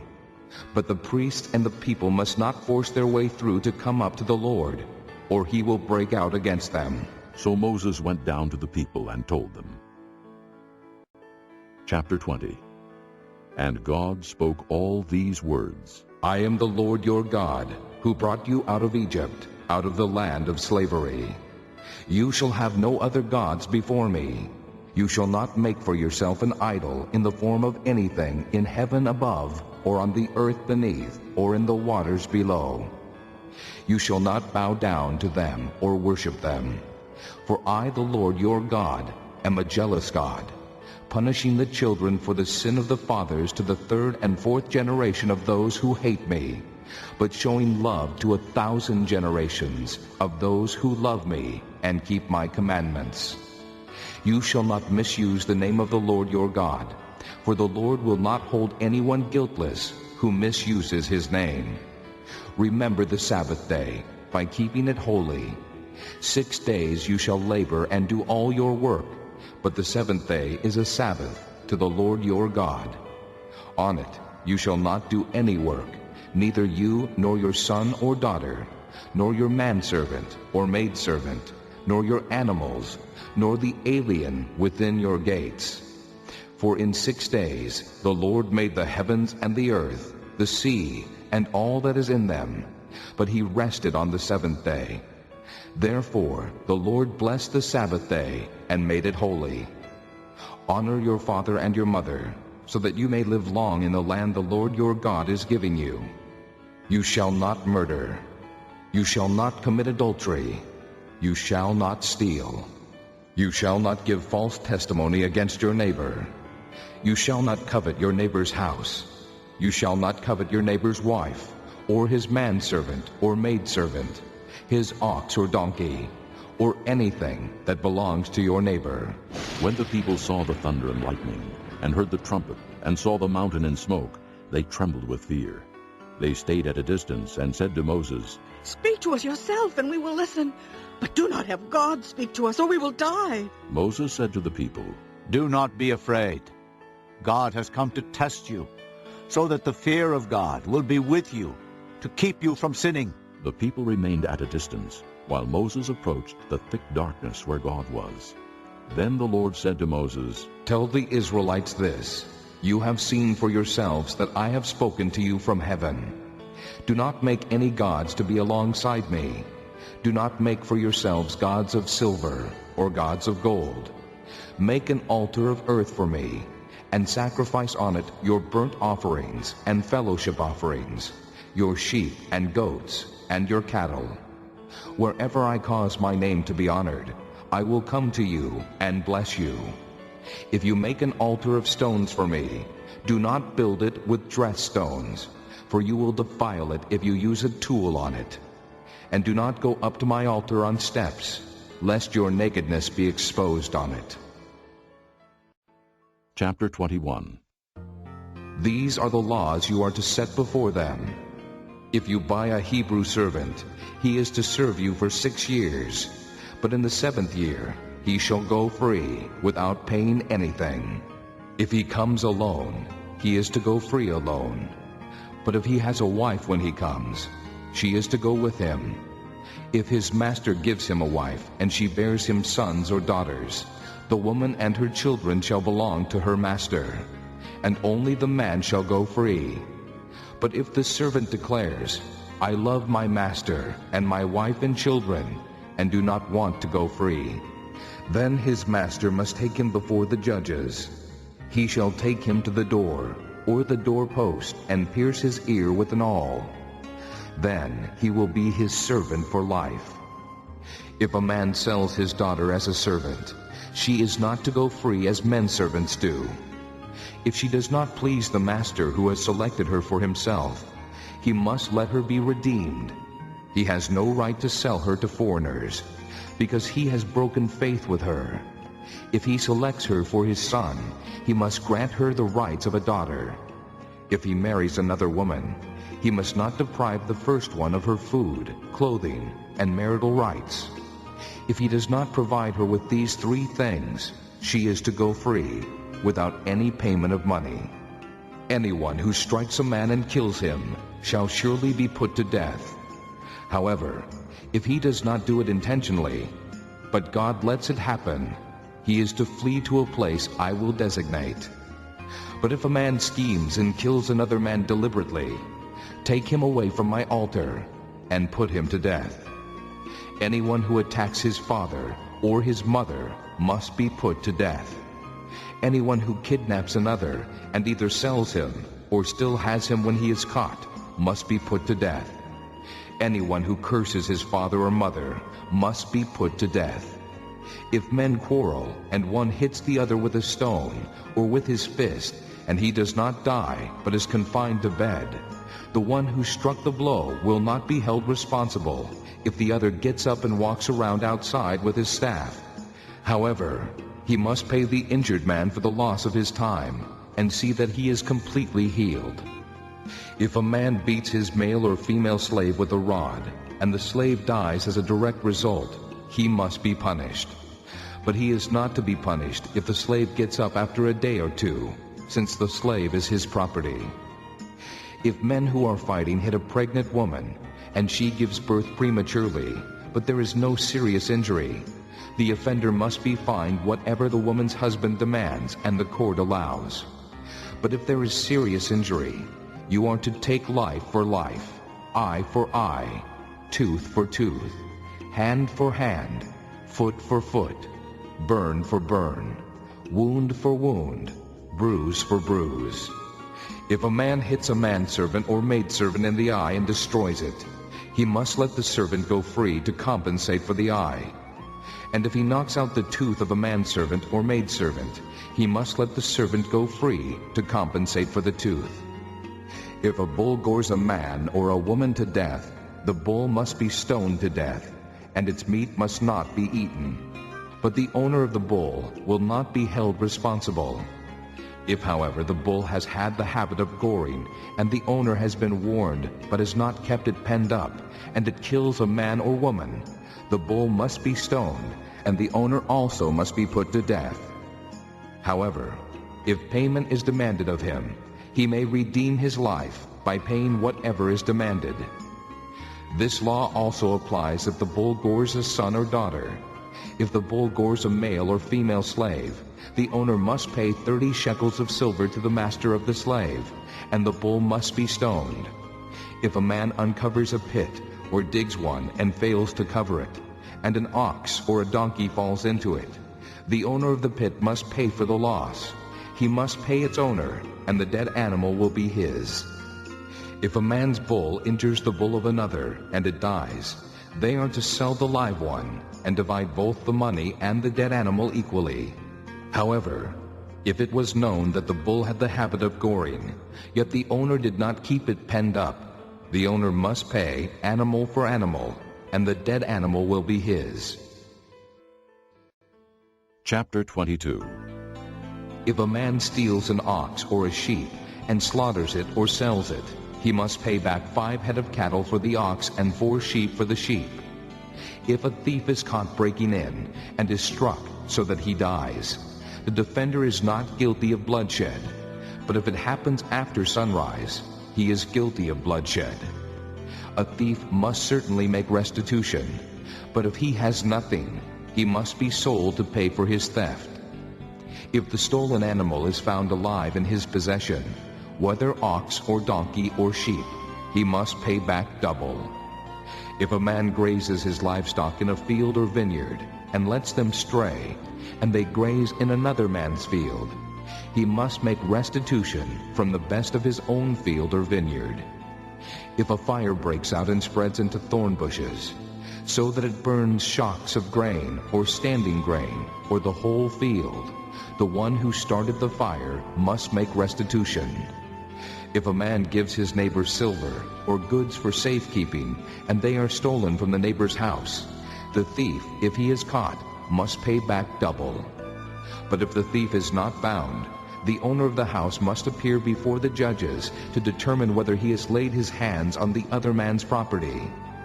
In all cases of illegal possession of an ox, a donkey, a sheep, a garment, or any other lost property about which somebody says, "This is mine," both parties are to bring their cases before the judges.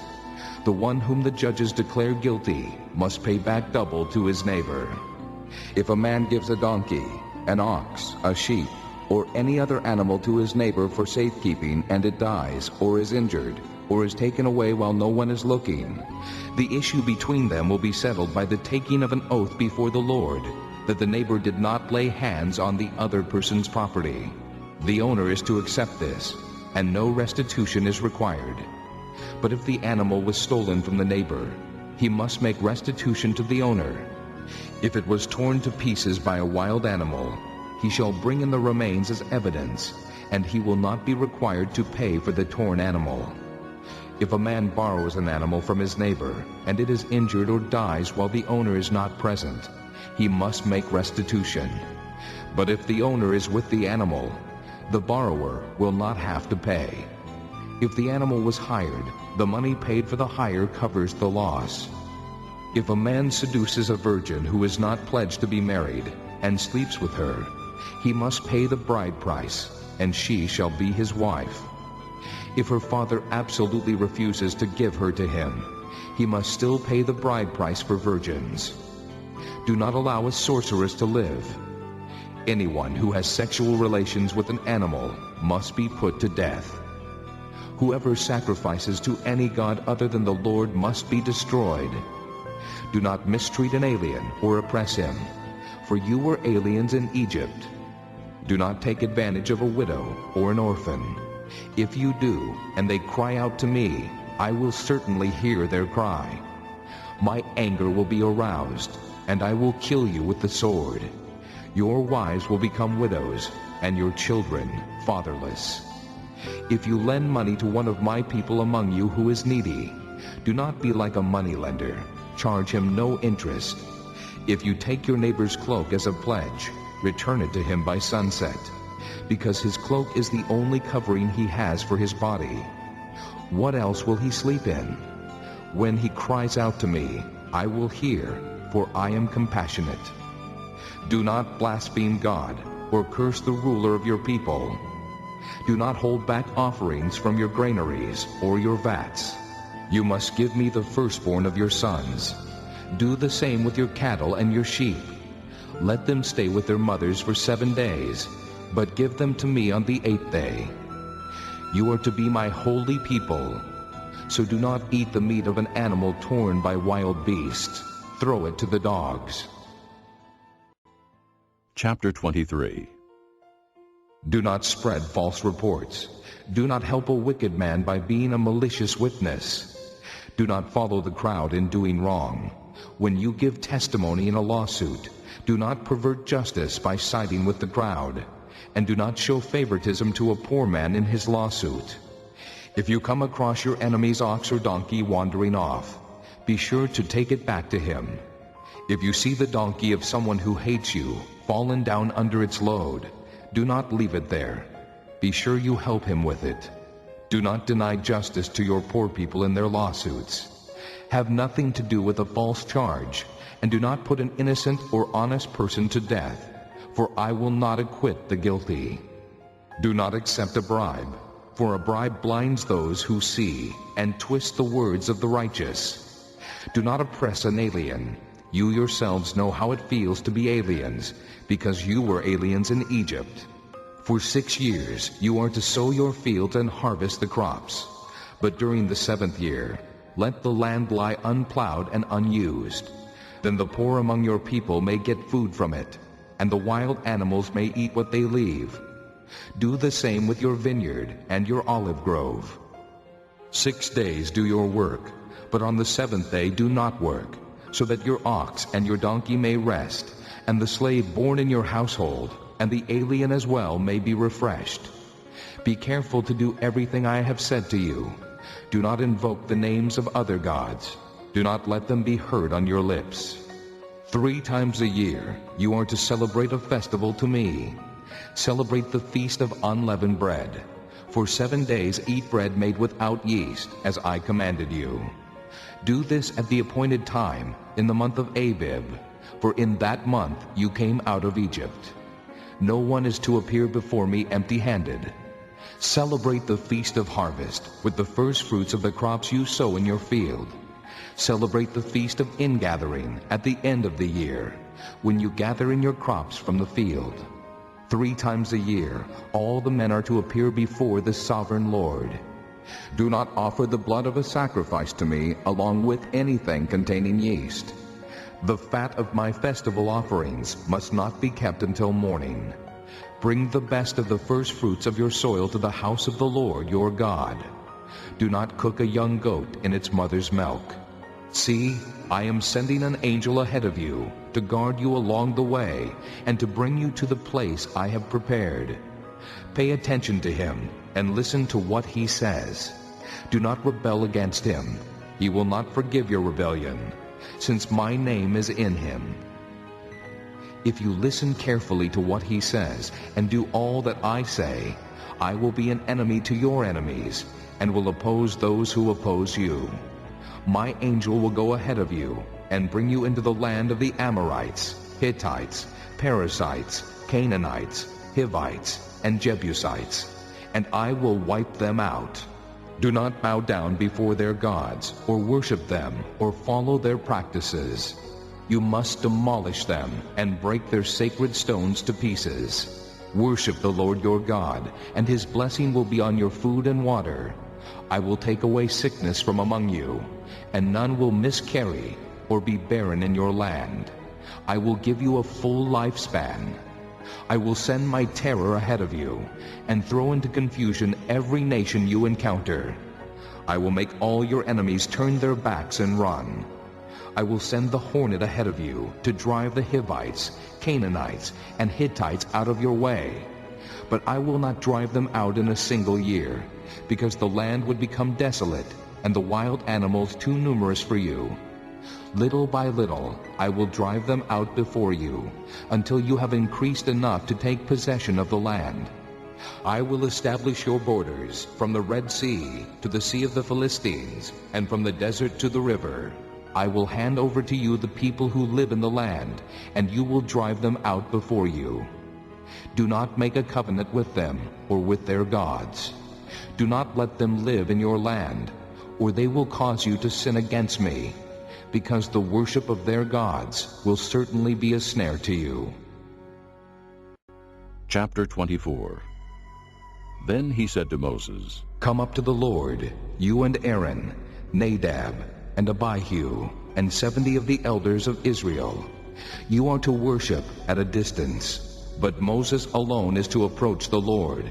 The others must not come near, and the people may not come up with him. When Moses went and told the people all the Lord's words and laws, they responded with one voice, Everything the Lord has said we will do. Moses then wrote down everything the Lord had said. He got up early the next morning and built an altar at the foot of the mountain, and set up 12 stone pillars representing the 12 tribes of Israel. Then he sent young Israelite men, and they offered burnt offerings and sacrificed young bulls as fellowship offerings to the Lord. Moses took half of the blood and put it in bowls, and the other half he sprinkled on the altar. Then he took the book of the covenant and read it to the people. They responded, "We will do everything the Lord has said. We will obey." Moses then took the blood, sprinkled it on the people, and said, "This is the blood of the covenant that the Lord has made with you in accordance with all these words." Moses and Aaron, Nadab and Abihu, and the 70 elders of Israel went up and saw the God of Israel. Under his feet was something like a pavement made of sapphire, clear as the sky itself.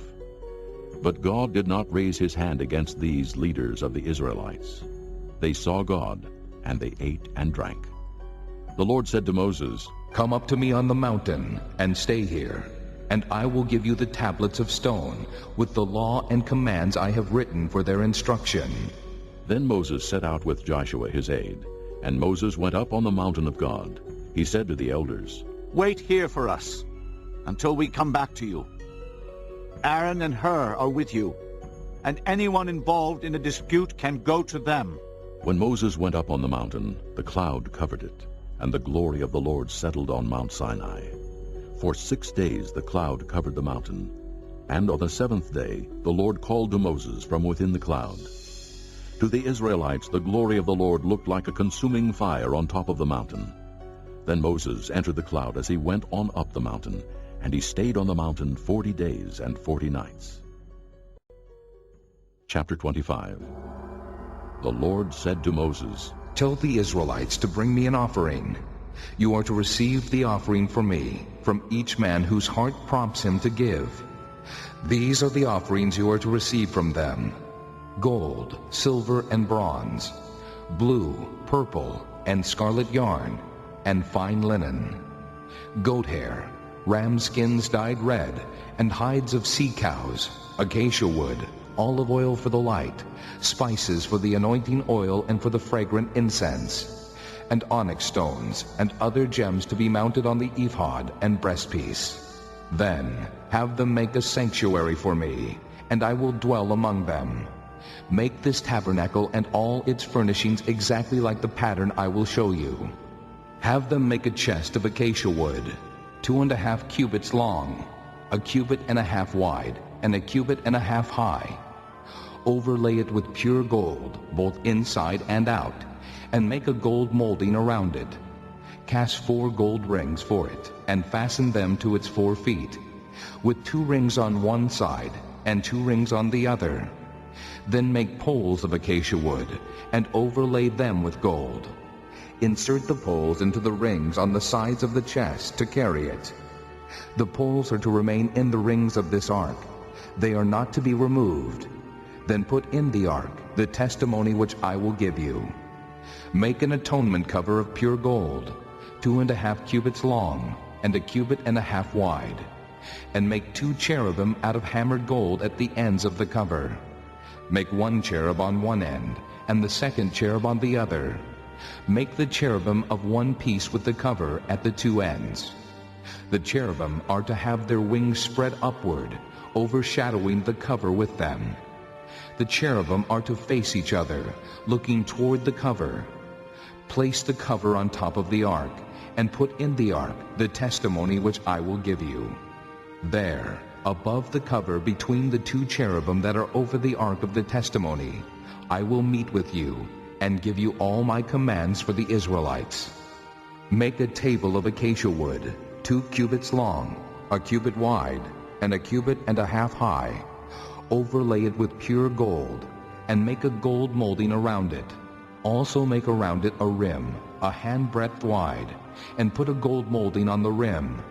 Make 4 gold rings for the table, and fasten them to the 4 corners where the 4 legs are. The rings are to be close to the rim to hold the poles used in carrying the table. Make the poles of acacia wood, overlay them with gold, and carry the table with them. And make its plates and dishes of pure gold, as well as its pitchers and bowls for the pouring out of offerings. Put the bread of the presence on this table to be before me at all times. Make a lampstand of pure gold, and hammer it out, base and shaft. Its flower-like cups, buds, and blossoms shall be of one piece with it. 6 branches are to extend from the sides of the lampstand, 3 on one side and 3 on the other. 3 cups shaped like almond flowers, with buds and blossoms, are to be on one branch, 3 on the next branch, and the same for all 6 branches extending from the lampstand. And on the lampstand there are to be 4 cups shaped like almond flowers, with buds and blossoms. 1 bud shall be under the first pair of branches, extending from the lampstand, a 2nd bud under the 2nd pair, and a 3rd bud under the 3rd pair. 6 branches in all. The buds and branches shall all be of one piece with the lampstand, hammered out of pure gold. Then make it 7 lamps, and set them up on it, so that they light the space in front of it. Its wick trimmers and trays are to be of pure gold. A talent of pure gold is to be used for the lampstand and all these accessories. See that you make them according to the pattern shown you on the mountain. Chapter 26. Make the tabernacle with 10 curtains of finely twisted linen, and blue, purple, and scarlet yarn, with cherubim worked into them by a skilled craftsman. All the curtains are to be the same size, 28 cubits long, and 4 cubits wide. Join 5 of the curtains together, and do the same with the other 5. Make loops of blue material along the edge of the end curtain in one set, and do the same with the end curtain in the other set. Make 50 loops on one curtain, and 50 loops on the end curtain of the other set, with the loops opposite each other. Then make 50 gold clasps, and use them to fasten the curtains together, so that the tabernacle is a unit. Make curtains of goat hair for the tent over the tabernacle, 11 altogether. All 11 curtains are to be the same size, 30 cubits long and 4 cubits wide. Join 5 of the curtains together into one set, and the other 6 into another set. Fold the 6th curtain double at the front of the tent. Make 50 loops along the edge of the end curtain in one set, and also along the edge of the end curtain in the other set. Then make 50 bronze clasps and put them in the loops to fasten the tent together as a unit. As for the additional length of the tent curtains, the half curtain that is left over is to hang down at the rear of the tabernacle. The tent curtains will be a cubit longer on both sides. What is left will hang over the sides of the tabernacle so as to cover it. Make for the tent a covering of ram skins dyed red, and over that a covering of hides of sea cows. Make upright frames of acacia wood for the tabernacle. Each frame is to be 10 cubits long and a cubit and a half wide, with 2 projections set parallel to each other. Make all the frames of the tabernacle in this way.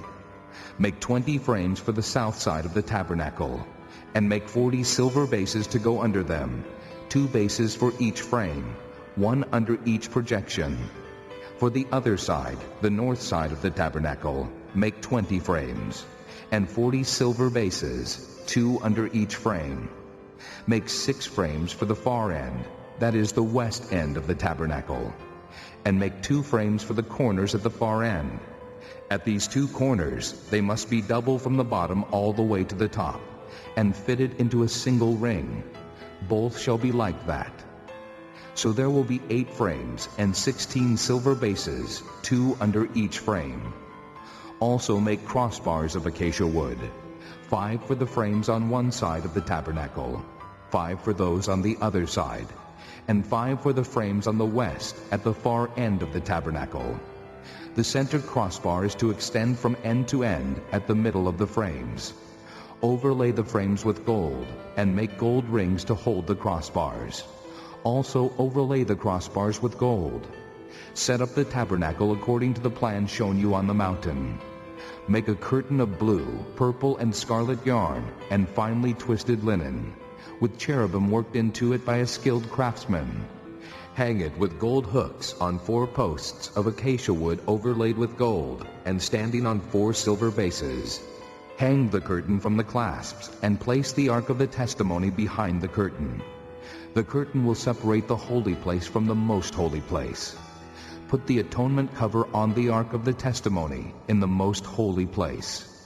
Place the table outside the curtain on the north side of the tabernacle, and put the lampstand opposite it on the south side. For the entrance to the tent, make a curtain of blue, purple, and scarlet yarn, and finely twisted linen. The work of an embroiderer. Make gold hooks for this curtain, and 5 posts of acacia wood overlaid with gold, and cast 5 bronze bases for them. Chapter 27. Build an altar of acacia wood, 3 cubits high. It is to be square, 5 cubits long, and 5 cubits wide. Make a horn at each of the 4 corners, so that the horns and the altar are of one piece, and overlay the altar with bronze. Make all its utensils of bronze, its pots to remove the ashes, and its shovels, sprinkling bowls, meat forks, and fire pans. Make a grating for it, a bronze network, and make a bronze ring at each of the 4 corners of the network. Put it under the ledge of the altar, so that it is halfway up the altar. Make poles of acacia wood for the altar, and overlay them with bronze. The poles are to be inserted into the rings, so they will be on 2 sides of the altar when it is carried. Make the altar hollow out of boards. It is to be made just as you were shown on the mountain. Make a courtyard for the tabernacle. The south side shall be 100 cubits long, and is to have curtains of finely twisted linen, with 20 posts and 20 bronze bases, and with silver hooks and bands on the posts.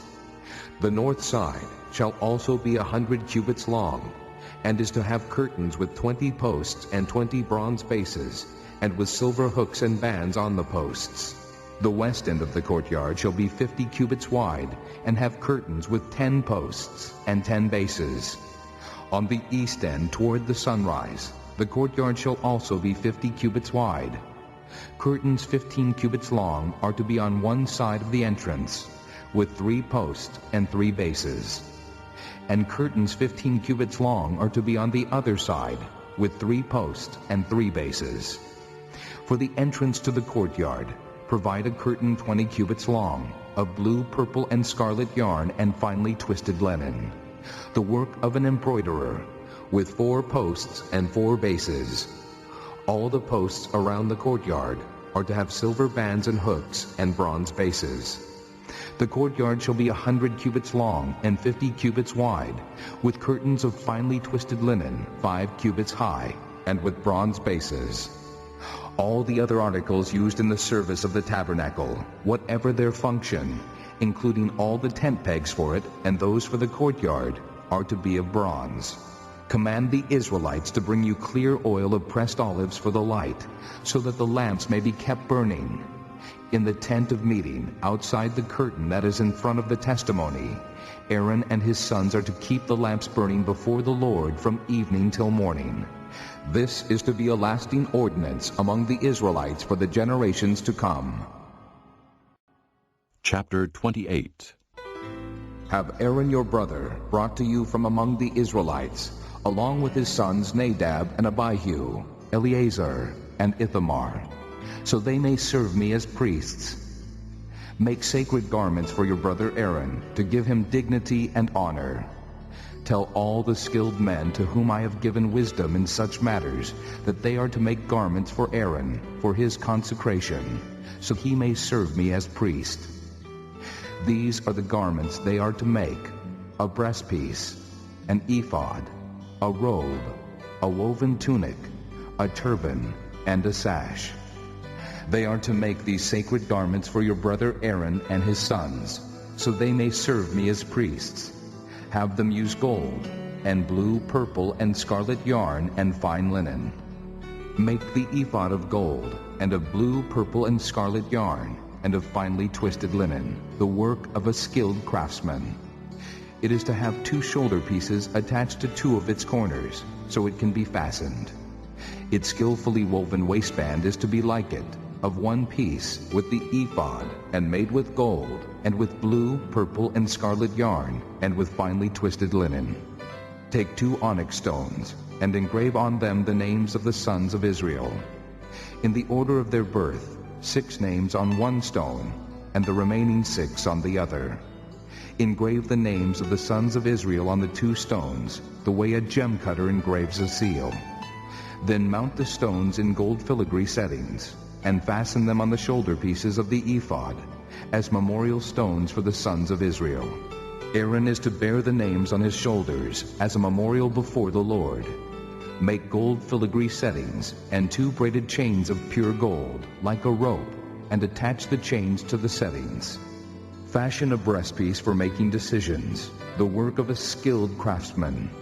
Make it like the ephod, of gold and of blue, purple, and scarlet yarn, and of finely twisted linen. It is to be square, a span long and a span wide, and folded double. Then mount 4 rows of precious stones on it. In the first row there shall be a ruby, a topaz, and a beryl. In the second row a turquoise, a sapphire, and an emerald. In the third row a jacinth, an agate, and an amethyst. In the fourth row a chrysolite, an onyx, and a jasper. Mount them in gold filigree settings. There are to be 12 stones, 1 for each of the names of the sons of Israel, each engraved like a seal with the name of one of the 12 tribes. For the breastpiece, make braided chains of pure gold, like a rope. Make 2 gold rings for it, and fasten them to 2 corners of the breastpiece. Fasten the 2 gold chains to the rings at the corners of the breastpiece, and the other ends of the chains to the 2 settings, attaching them to the shoulder pieces of the ephod at the front. Make 2 gold rings and attach them to the other 2 corners of the breastpiece on the inside edge next to the ephod. Make 2 more gold rings and attach them to the bottom of the shoulder pieces on the front of the ephod, close to the seam just above the waistband of the ephod. The rings of the breastpiece are to be tied to the rings of the ephod with blue cord, connecting it to the waistband, so that the breastpiece will not swing out from the ephod.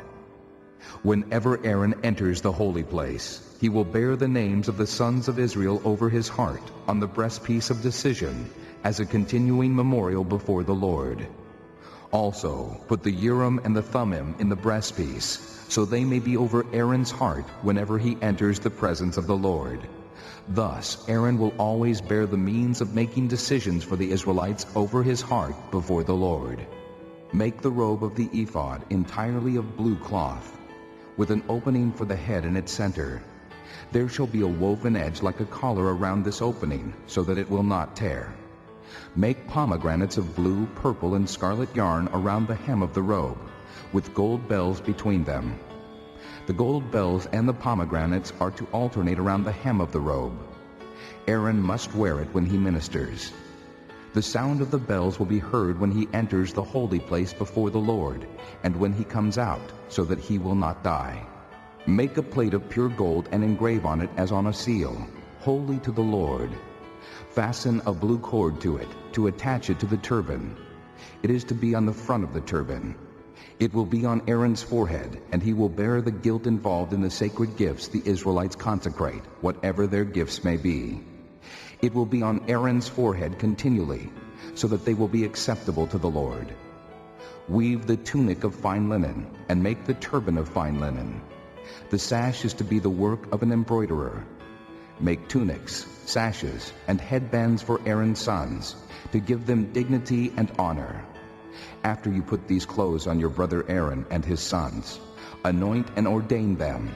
Consecrate them, so they may serve me as priests.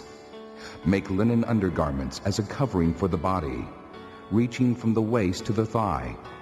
Aaron and his sons must wear them whenever they enter the tent of meeting or approach the altar to minister in the holy place, so that they will not incur guilt and die.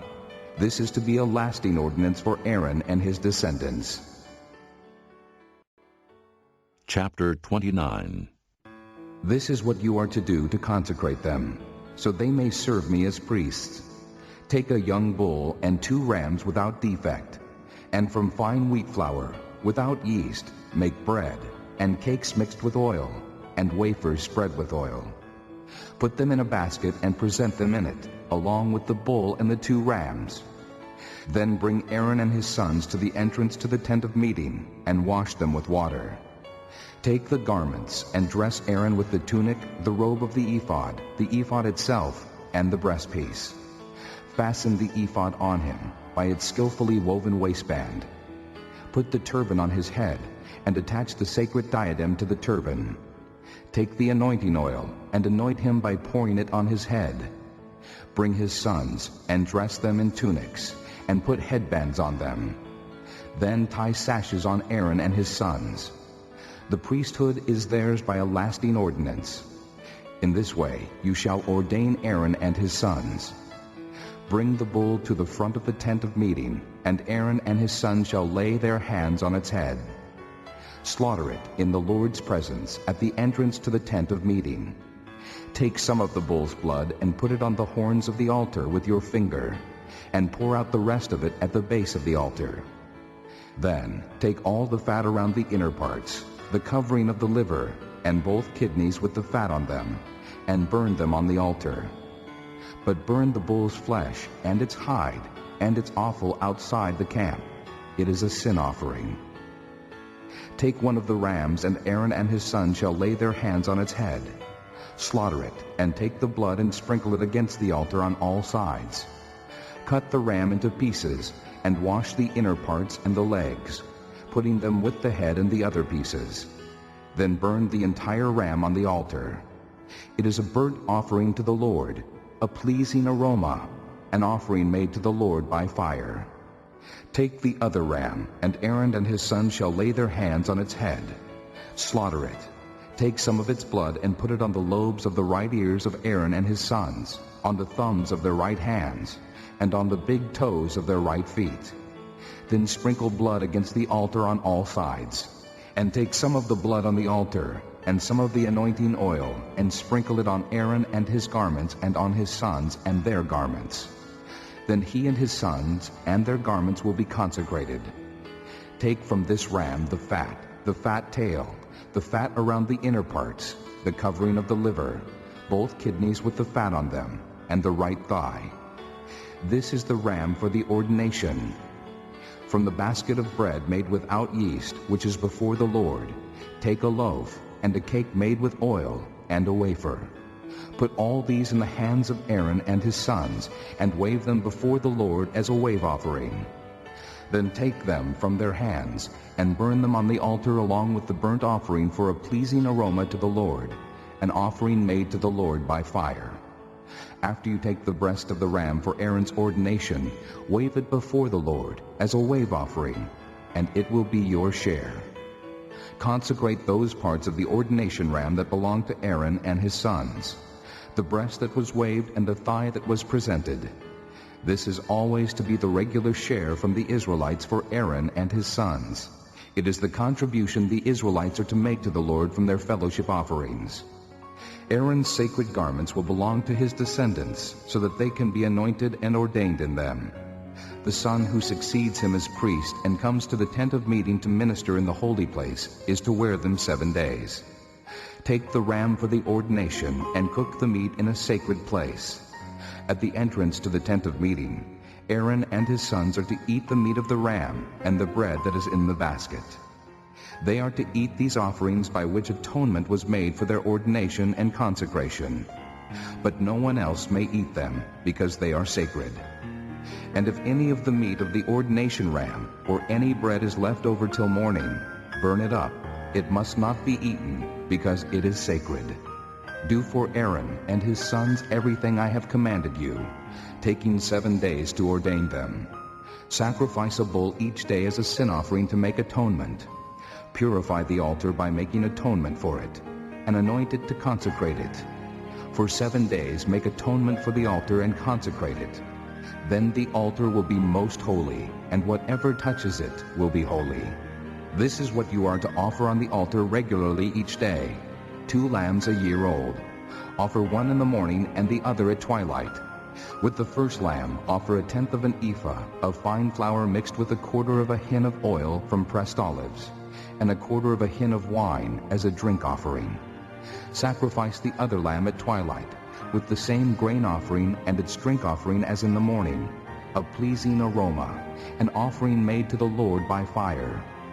For the generations to come, this burnt offering is to be made regularly at the entrance to the tent of meeting before the Lord. There I will meet you and speak to you. There also I will meet with the Israelites, and the place will be consecrated by my glory. So I will consecrate the tent of meeting and the altar, and will consecrate Aaron and his sons to serve me as priests. Then I will dwell among the Israelites and be their God. They will know that I am the Lord their God, who brought them out of Egypt, so that I might dwell among them. I am the Lord their God. Chapter 30. Make an altar of acacia wood for burning incense. It is to be square, a cubit long and a cubit wide, and 2 cubits high, its horns of one piece with it. Overlay the top and all the sides and the horns with pure gold, and make a gold molding around it. Make 2 gold rings for the altar below the molding, 2 on opposite sides, to hold the poles used to carry it. Make the poles of acacia wood and overlay them with gold. Put the altar in front of the curtain that is before the ark of the testimony, before the atonement cover that is over the testimony, where I will meet with you. Aaron must burn fragrant incense on the altar every morning when he tends the lamps. He must burn incense again when he lights the lamps at twilight, so incense will burn regularly before the Lord for the generations to come. Do not offer on this altar any other incense or any burnt offering or grain offering, and do not pour a drink offering on it. Once a year Aaron shall make atonement on its horns. This annual atonement must be made with the blood of the atoning sin offering for the generations to come. It is most holy to the Lord. Then the Lord said to Moses, When you take a census of the Israelites to count them, each one must pay the Lord a ransom for his life at the time he is counted. Then no plague will come on them when you number them. Each one who crosses over to those already counted is to give a half shekel, according to the sanctuary shekel, which weighs 20 gerahs. This half shekel is an offering to the Lord. All who cross over, those 20 years old or more, are to give an offering to the Lord. The rich are not to give more than a half shekel, and the poor are not to give less when you make the offering to the Lord to atone for your lives. Receive the atonement money from the Israelites and use it for the service of the tent of meeting. It will be a memorial for the Israelites before the Lord, making atonement for your lives. Then the Lord said to Moses, Make a bronze basin with its bronze stand for washing. Place it between the tent of meeting and the altar, and put water in it. Aaron and his sons are to wash their hands and feet with water from it. Whenever they enter the tent of meeting, they shall wash with water, so that they will not die. Also, when they approach the altar to minister by presenting an offering made to the Lord by fire, they shall wash their hands and feet, so that they will not die. This is to be a lasting ordinance for Aaron and his descendants for the generations to come. Then the Lord said to Moses, Take the following fine spices, 500 shekels of liquid myrrh, half as much, that is 250 shekels of fragrant cinnamon, 250 shekels of fragrant cane, 500 shekels of cassia, all according to the sanctuary shekel, and a hin of olive oil. Make these into a sacred anointing oil, a fragrant blend, the work of a perfumer. It will be the sacred anointing oil. Then use it to anoint the tent of meeting, the ark of the testimony, the table and all its articles, the lampstand and its accessories, the altar of incense, the altar of burnt offering and all its utensils, and the basin with its stand. You shall consecrate them, so they will be most holy, and whatever touches them will be holy. Anoint Aaron and his sons and consecrate them, so they may serve me as priests. Say to the Israelites, This is to be my sacred anointing oil for the generations to come. Do not pour it on men's bodies, and do not make any oil with the same formula. It is sacred, and you are to consider it sacred. Whoever makes perfume like it, and whoever puts it on anyone other than a priest, must be cut off from his people. Then the Lord said to Moses, Take fragrant spices, gum resin, onycha, and galbanum, and pure frankincense, all in equal amounts, and make a fragrant blend of incense, the work of a perfumer. It is to be salted and pure and sacred. Grind some of it to powder, and place it in front of the testimony in the tent of meeting, where I will meet with you. It shall be most holy to you. Do not make any incense with this formula for yourselves. Consider it holy to the Lord. Whoever makes any like it to enjoy its fragrance must be cut off from his people.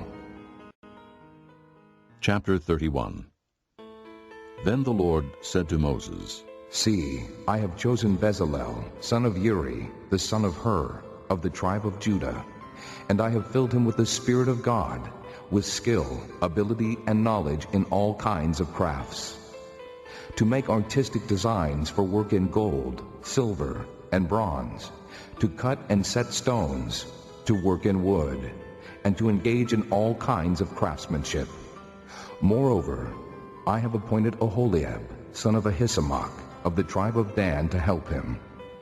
Also I have given skill to all the craftsmen to make everything I have commanded you: the tent of meeting, the ark of the testimony with the atonement cover on it, and all the other furnishings of the tent, the table and its articles, the pure gold lampstand and all its accessories, the altar of incense, the altar of burnt offering and all its utensils, the basin with its stand, and also the woven garments, both the sacred garments for Aaron the priest and the garments for his sons when they serve as priests, and the anointing oil and fragrant incense for the holy place.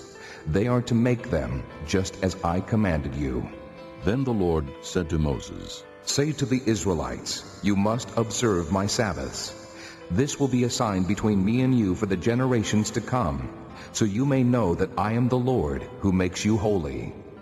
Observe the Sabbath, because it is holy to you. Anyone who desecrates it must be put to death. Whoever does any work on that day must be cut off from his people. For 6 days work is to be done, but the seventh day is a Sabbath of rest, holy to the Lord. Whoever does any work on the Sabbath day must be put to death. The Israelites are to observe the Sabbath, celebrating it for the generations to come as a lasting covenant. It will be a sign between me and the Israelites forever. For in 6 days the Lord made the heavens and the earth, and on the seventh day he abstained from work and rested. When the Lord finished speaking to Moses on Mount Sinai, he gave him the 2 tablets of the testimony, the tablets of stone, inscribed by the finger of God. Chapter 32. When the people saw that Moses was so long in coming down from the mountain, they gathered around Aaron and said, Come, make us gods who will go before us. As for this fellow Moses who brought us up out of Egypt, we don't know what has happened to him. Aaron answered them, Take off the gold earrings that your wives, your sons and your daughters are wearing, and bring them to me.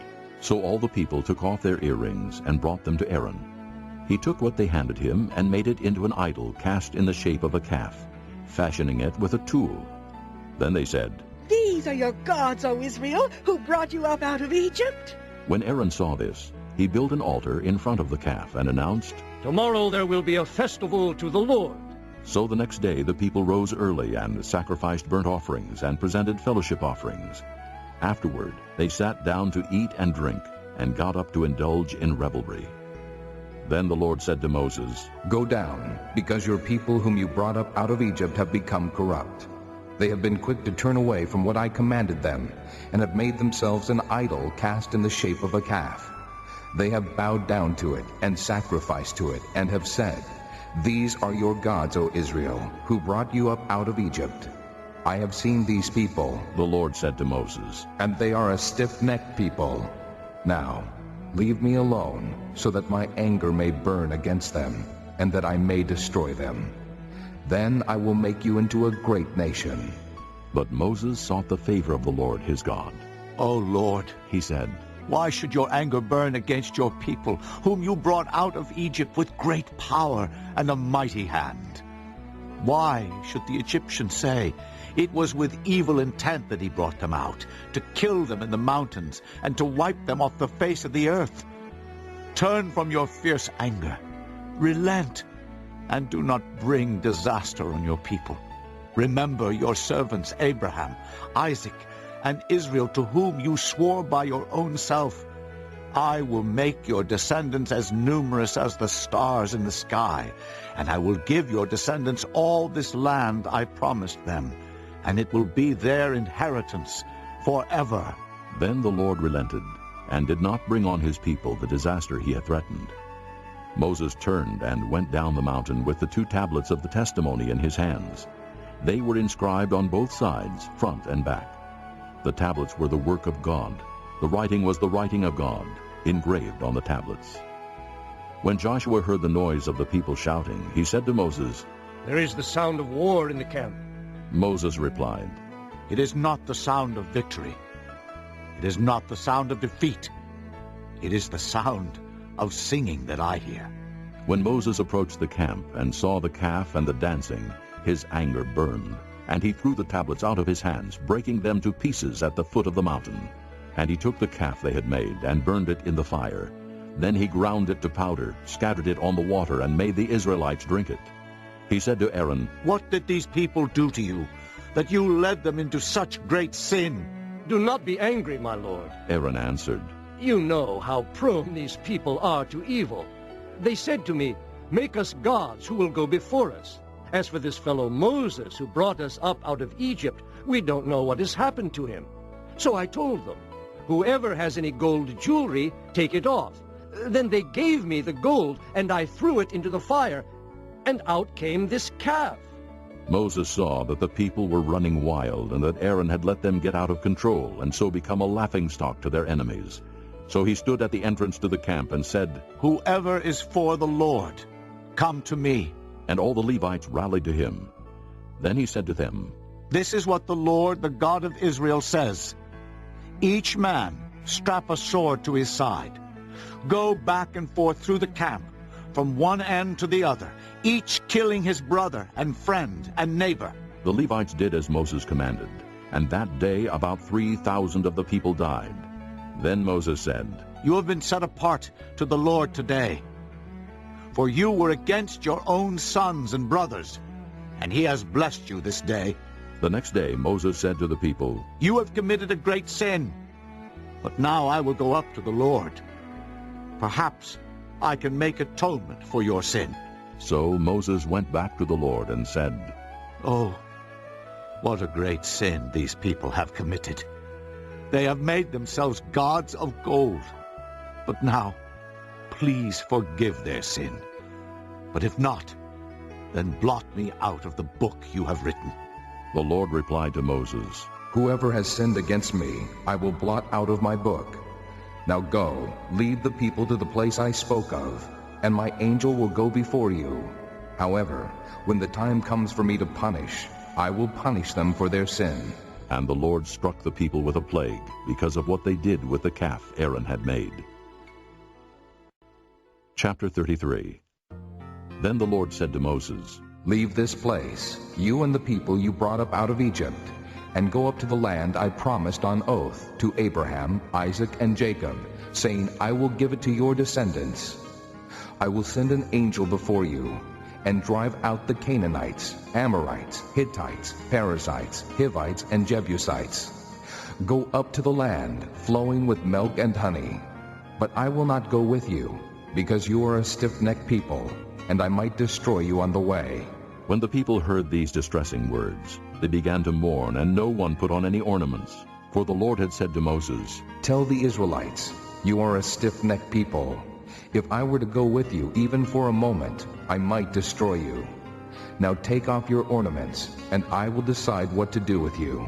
So the Israelites stripped off their ornaments at Mount Horeb.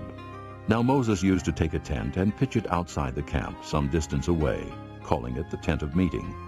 Anyone inquiring of the Lord would go to the tent of meeting outside the camp. And whenever Moses went out to the tent, all the people rose and stood at the entrances to their tents, watching Moses until he entered the tent. As Moses went into the tent, the pillar of cloud would come down and stay at the entrance, while the Lord spoke with Moses. Whenever the people saw the pillar of cloud standing at the entrance to the tent, they all stood and worshipped, each at the entrance to his tent. The Lord would speak to Moses face to face, as a man speaks with his friend. Then Moses would return to the camp, but his young aide Joshua, son of Nun, did not leave the tent. Moses said to the Lord, "You have been telling me, 'Lead these people,' but you have not let me know whom you will send with me.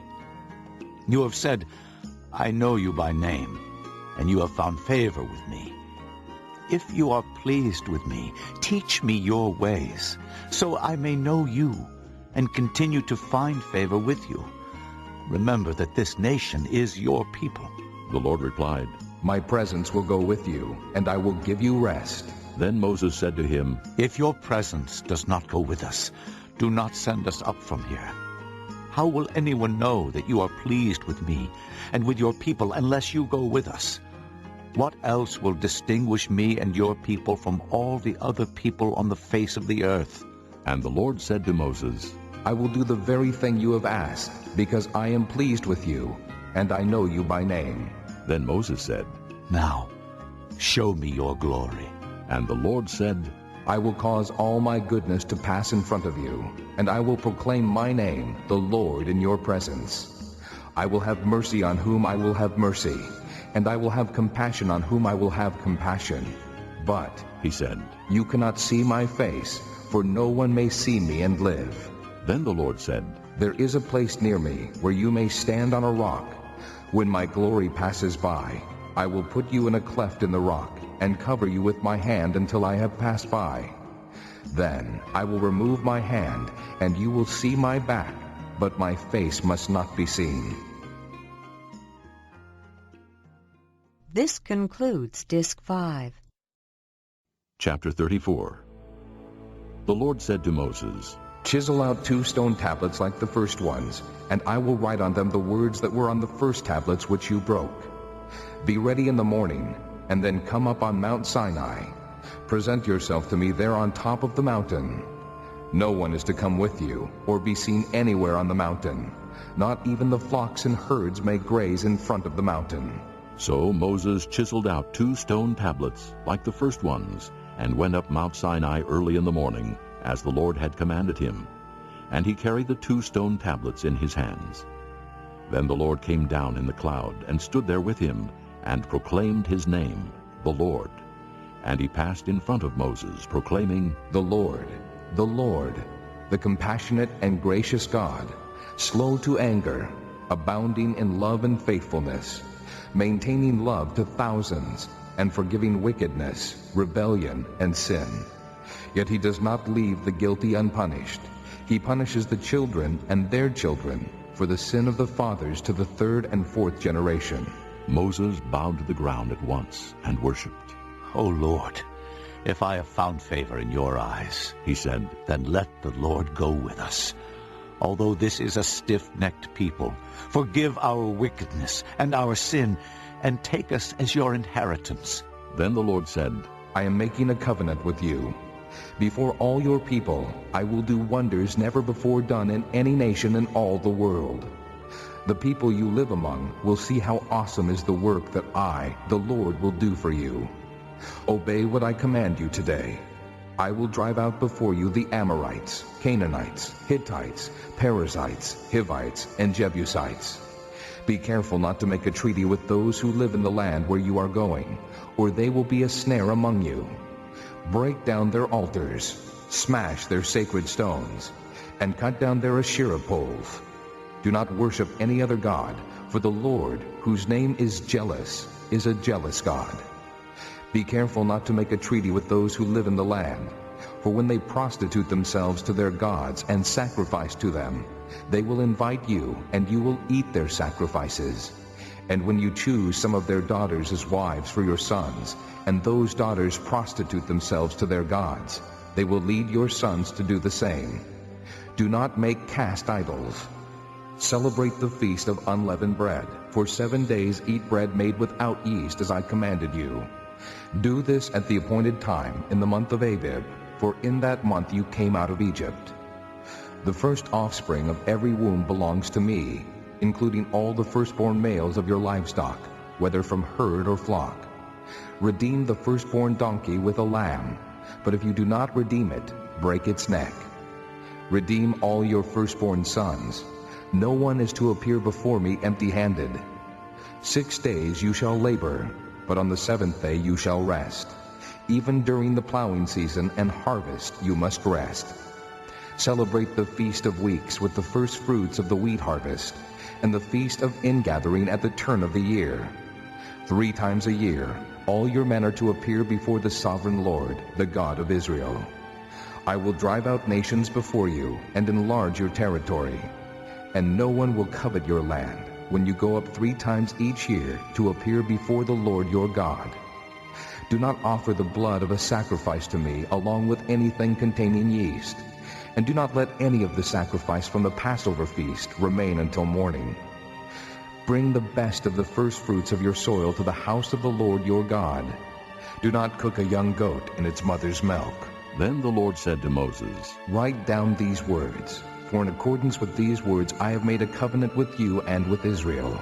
Moses was there with the Lord 40 days and 40 nights without eating bread or drinking water. And he wrote on the tablets the words of the covenant, the 10 Commandments. When Moses came down from Mount Sinai with the 2 tablets of the testimony in his hands, he was not aware that his face was radiant because he had spoken with the Lord. When Aaron and all the Israelites saw Moses, his face was radiant, and they were afraid to come near him. But Moses called to them. So Aaron and all the leaders of the community came back to him, and he spoke to them. Afterward all the Israelites came near him, and he gave them all the commands the Lord had given him on Mount Sinai. When Moses finished speaking to them, he put a veil over his face. But whenever he entered the Lord's presence to speak with him, he removed the veil until he came out. And when he came out and told the Israelites what he had been commanded, they saw that his face was radiant. Then Moses would put the veil back over his face until he went in to speak with the Lord. Chapter 35. Moses assembled the whole Israelite community and said to them, These are the things the Lord has commanded you to do. For 6 days work is to be done, but the 7th day shall be your holy day, a Sabbath of rest to the Lord. Whoever does any work on it must be put to death. Do not light a fire in any of your dwellings on the Sabbath day. Moses said to the whole Israelite community, This is what the Lord has commanded.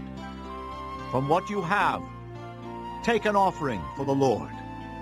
Everyone who is willing is to bring to the Lord an offering of gold, silver, and bronze, blue, purple, and scarlet yarn, and fine linen, goat hair, ram skins dyed red, and hides of sea cows, acacia wood, olive oil for the light, spices for the anointing oil, and for the fragrant incense, and onyx stones and other gems to be mounted on the ephod and breastpiece.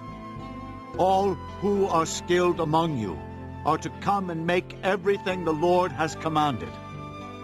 The tabernacle with its tent and its covering, clasps, frames, crossbars, posts and bases, the ark with its poles and the atonement cover, and the curtain that shields it, the table with its poles and all its articles, and the bread of the presence, the lampstand that is for light with its accessories, lamps and oil for the light, the altar of incense with its poles, the anointing oil and the fragrant incense, the curtain for the doorway at the entrance to the tabernacle, the altar of burnt offering with its bronze grating, its poles and all its utensils, the bronze basin with its stand, the curtains of the courtyard with its posts and bases, and the curtain for the entrance to the courtyard,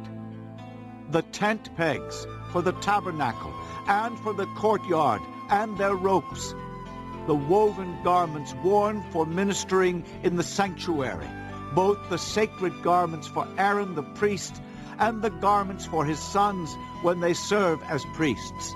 Then the whole Israelite community withdrew from Moses' presence, and everyone who was willing and whose heart moved him came and brought an offering to the Lord for the work on the tent of meeting for all its service, and for the sacred garments. All who were willing, men and women alike, came and brought gold jewelry of all kinds, brooches, earrings, rings, and ornaments.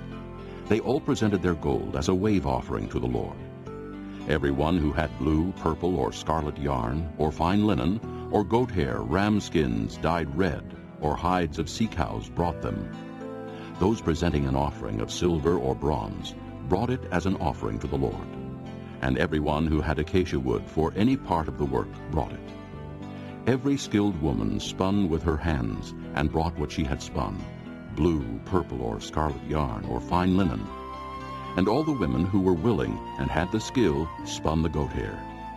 The leaders brought onyx stones and other gems to be mounted on the ephod and breastpiece. They also brought spices and olive oil for the light, and for the anointing oil, and for the fragrant incense. All the Israelite men and women who were willing brought to the Lord freewill offerings for all the work the Lord through Moses had commanded them to do. Then Moses said to the Israelites, See, the Lord has chosen Bezalel, son of Uri, the son of Hur, of the tribe of Judah, and he has filled him with the Spirit of God, with skill, ability, and knowledge in all kinds of crafts, to make artistic designs for work in gold, silver, and bronze, to cut and set stones, to work in wood, and to engage in all kinds of artistic craftsmanship. And he has given both him and Oholiab, son of Ahisamach, of the tribe of Dan, the ability to teach others. He has filled them with skill to do all kinds of work as craftsmen, designers, embroiderers in blue, purple, and scarlet yarn, and fine linen, and weavers, all of them master craftsmen and designers. Chapter 36.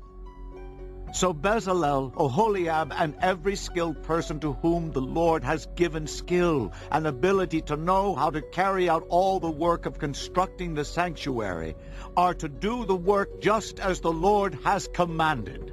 Then Moses summoned Bezalel and Oholiab, and every skilled person to whom the Lord had given ability, and who was willing to come and do the work. They received from Moses all the offerings the Israelites had brought to carry out the work of constructing the sanctuary. And the people continued to bring freewill offerings morning after morning. So all the skilled craftsmen who were doing all the work on the sanctuary left their work and said to Moses, The people are bringing more than enough for doing the work the Lord commanded to be done. Then Moses gave an order, and they sent this word throughout the camp. No man or woman is to make anything else as an offering for the sanctuary. And so the people were restrained from bringing more, because what they already had was more than enough to do all the work.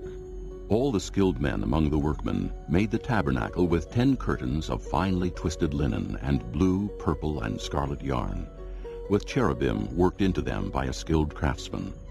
All the curtains were the same size, 28 cubits long and 4 cubits wide. They joined 5 of the curtains together and did the same with the other 5. Then they made loops of blue material along the edge of the end curtain in one set, and the same was done with the end curtain in the other set. They also made 50 loops on one curtain, and 50 loops on the end curtain of the other set, with the loops opposite each other. Then they made 50 gold clasps, and used them to fasten the 2 sets of curtains together, so that the tabernacle was a unit. They made curtains of goat hair for the tent over the tabernacle, 11 altogether. All 11 curtains were the same size, 30 cubits long and 4 cubits wide. They joined 5 of the curtains into one set, and the other 6 into another set. Then they made 50 loops along the edge of the end curtain in one set, and also along the edge of the end curtain in the other set. They made 50 bronze clasps to fasten the tent together as a unit. Then they made for the tent a covering of ram skins dyed red, and over that a covering of hides of sea cows. They made upright frames of acacia wood for the tabernacle. Each frame was 10 cubits long and 1.5 cubits wide, with 2 projections set parallel to each other. They made all the frames of the tabernacle in this way. They made 20 frames for the south side of the tabernacle, and made 40 silver bases to go under them, 2 bases for each frame, 1 under each projection. For the other side, the north side of the tabernacle, they made 20 frames and 40 silver bases, 2 under each frame. They made 6 frames for the far end, that is, the west end of the tabernacle, and 2 frames were made for the corners of the tabernacle at the far end. At these two corners the frames were double from the bottom all the way to the top, and fitted into a single ring. Both were made alike. So there were 8 frames and 16 silver bases, 2 under each frame. They also made crossbars of acacia wood, 5 for the frames on one side of the tabernacle, 5 for those on the other side, and 5 for the frames on the west at the far end of the tabernacle. They made the center crossbar so that it extended from end to end at the middle of the frames. They overlaid the frames with gold and made gold rings to hold the crossbars. They also overlaid the crossbars with gold. They made the curtain of blue, purple, and scarlet yarn and finely twisted linen, with cherubim worked into it by a skilled craftsman. They made 4 posts of acacia wood for it and overlaid them with gold. They made gold hooks for them and cast their 4 silver bases. For the entrance to the tent they made a curtain of blue, purple, and scarlet yarn and finely twisted linen, the work of an embroiderer. And they made 5 posts with hooks for them. They overlaid the tops of the posts and their bands with gold and made their 5 bases of bronze. Chapter 37. Bezalel made the ark of acacia wood, 2½ cubits long, 1 cubit and a half wide, and 1 cubit and a half high. He overlaid it with pure gold, both inside and out, and made a gold molding around it. He cast 4 gold rings for it, and fastened them to its 4 feet, with 2 rings on one side and 2 rings on the other. Then he made poles of acacia wood, and overlaid them with gold. And he inserted the poles into the rings on the sides of the ark to carry it. He made the atonement cover of pure gold, 2½ cubits long, and 1 cubit and a half wide. Then he made 2 cherubim out of hammered gold at the ends of the cover. He made 1 cherub on one end, and the second cherub on the other. At the 2 ends he made them of one piece with the cover. The cherubim had their wings spread upward, overshadowing the cover with them. The cherubim faced each other, looking toward the cover. They made the table of acacia wood, 2 cubits long, 1 cubit wide, and 1 cubit and a half high. Then they overlaid it with pure gold, and made a gold molding around it. They also made around it a rim, a handbreadth wide, and put a gold molding on the rim. They cast 4 gold rings for the table, and fastened them to the 4 corners, where the 4 legs were. The rings were put close to the rim to hold the poles used in carrying the table. The poles for carrying the table were made of acacia wood, and were overlaid with gold. And they made from pure gold the articles for the table, its plates and dishes and bowls, and its pitchers for the pouring out of drink offerings. They made the lampstand of pure gold, and hammered it out base and shaft. Its flower-like cups, buds, and blossoms were of one piece with it. 6 branches extended from the sides of the lampstand, 3 on one side and 3 on the other. 3 cups shaped like almond flowers with buds and blossoms were on one branch, 3 on the next branch, and the same for all 6 branches extending from the lampstand. And on the lampstand were 4 cups shaped like almond flowers with buds and blossoms. 1 bud was under the first pair of branches, extending from the lampstand, a 2nd bud under the 2nd pair, and a 3rd bud under the 3rd pair, 6 branches in all.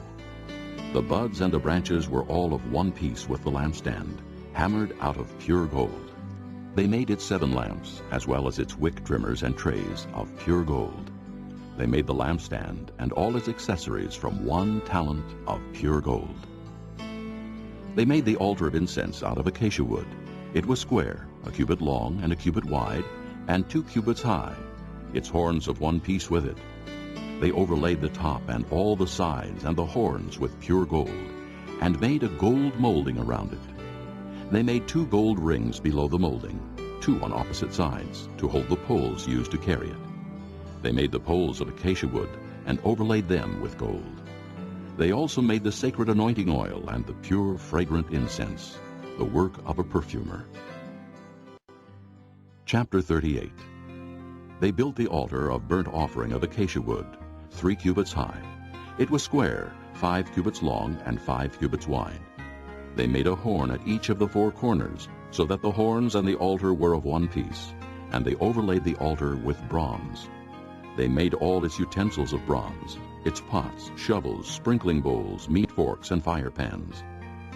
They made a grating for the altar, a bronze network to be under its ledge, halfway up the altar, They cast bronze rings to hold the poles for the four corners of the bronze grating. They made the poles of acacia wood and overlaid them with bronze.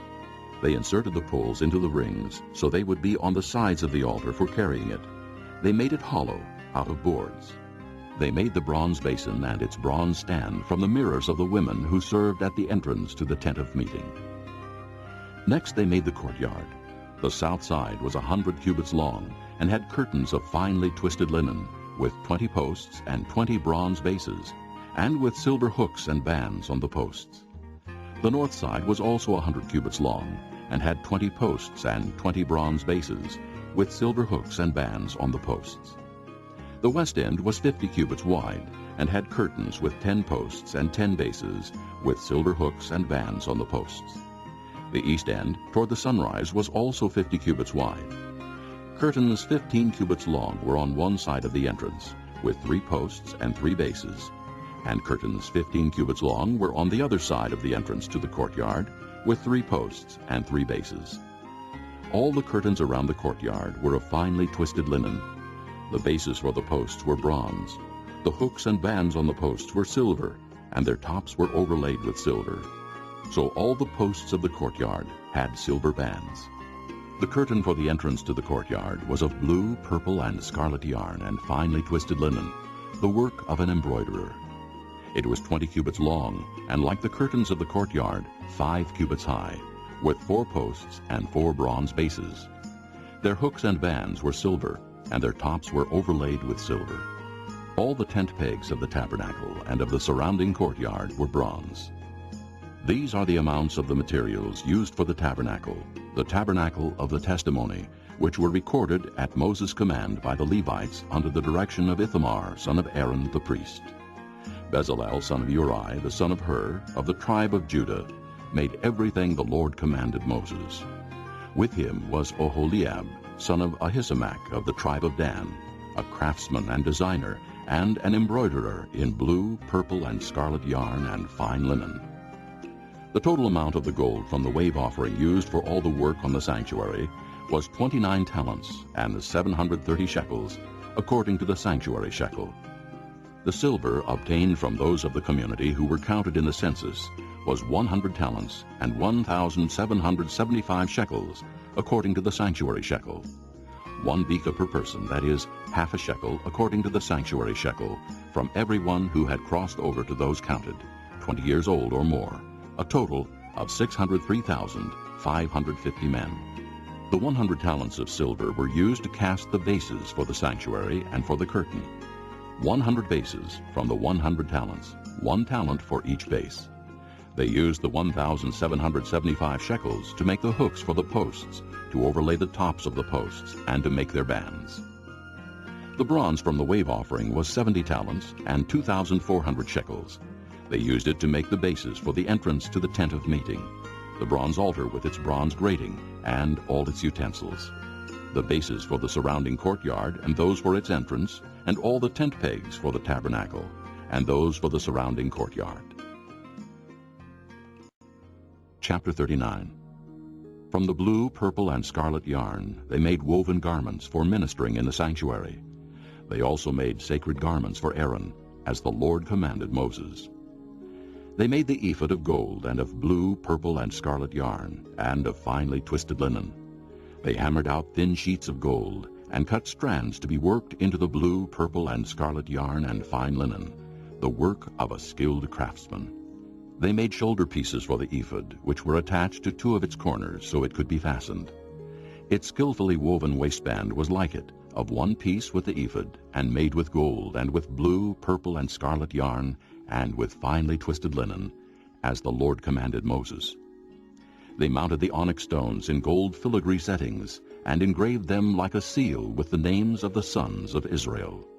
Then they fastened them on the shoulder pieces of the ephod as memorial stones for the sons of Israel, as the Lord commanded Moses. They fashioned the breastpiece, the work of a skilled craftsman. They made it like the ephod, of gold and of blue, purple, and scarlet yarn, and of finely twisted linen. It was square, a span long and a span wide, and folded double. Then they mounted 4 rows of precious stones on it. In the first row there was a ruby, a topaz, and a beryl. In the second row a turquoise, a sapphire, and an emerald. In the third row a jacinth, an agate, and an amethyst. In the fourth row a chrysolite, an onyx, and a jasper. They were mounted in gold filigree settings. There were 12 stones, one for each of the names of the sons of Israel, each engraved like a seal with the name of one of the 12 tribes.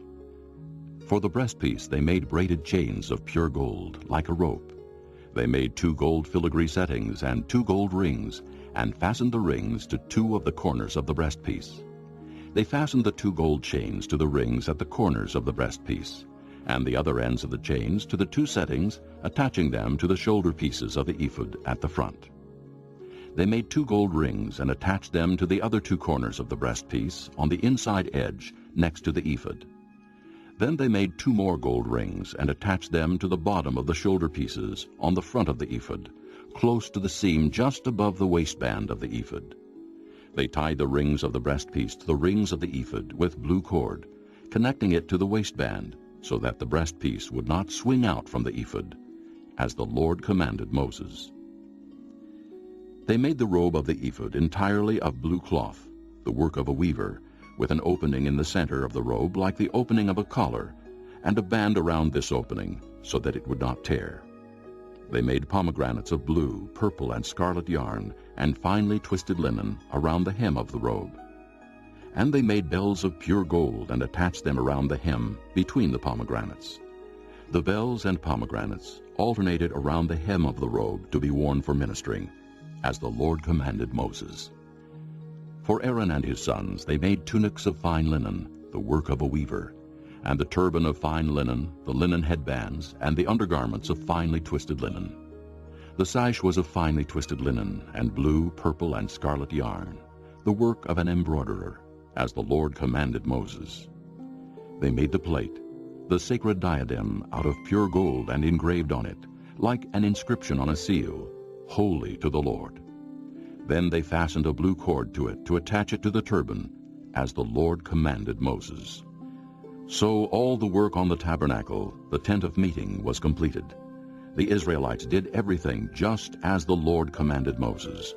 Then they brought the tabernacle to Moses, the tent and all its furnishings, its clasps, frames, crossbars, posts, and bases, the covering of ram skins dyed red, the covering of hides of sea cows, and the shielding curtain, the ark of the testimony with its poles, and the atonement cover, the table with all its articles, and the bread of the presence, the pure gold lampstand with its row of lamps, and all its accessories, and the oil for the light, the gold altar, the anointing oil, the fragrant incense, and the curtain for the entrance to the tent, the bronze altar with its bronze grating, its poles and all its utensils, the basin with its stand, the curtains of the courtyard with its posts and bases, and the curtain for the entrance to the courtyard, the ropes and tent pegs for the courtyard, all the furnishings for the tabernacle, the tent of meeting, and the woven garments worn for ministering in the sanctuary, both the sacred garments for Aaron the priest and the garments for his sons when serving as priests. The Israelites had done all the work just as the Lord had commanded Moses. Moses inspected the work and saw that they had done it just as the Lord had commanded. So Moses blessed them. Chapter 40. Then the Lord said to Moses, "Set up the tabernacle, the tent of meeting, on the first day of the first month. Place the ark of the testimony in it, and shield the ark with the curtain. Bring in the table, and set out what belongs on it. Then bring in the lampstand, and set up its lamps. Place the gold altar of incense in front of the ark of the testimony, and put the curtain at the entrance to the tabernacle. Place the altar of burnt offering in front of the entrance to the tabernacle, the tent of meeting. Place the basin between the tent of meeting and the altar, and put water in it. Set up the courtyard around it, and put the curtain at the entrance to the courtyard. Take the anointing oil, and anoint the tabernacle and everything in it. Consecrate it, and all its furnishings, and it will be holy. Then anoint the altar of burnt offering, and all its utensils. Consecrate the altar, and it will be most holy. Anoint the basin and its stand, and consecrate them. Bring Aaron and his sons to the entrance to the tent of meeting, and wash them with water.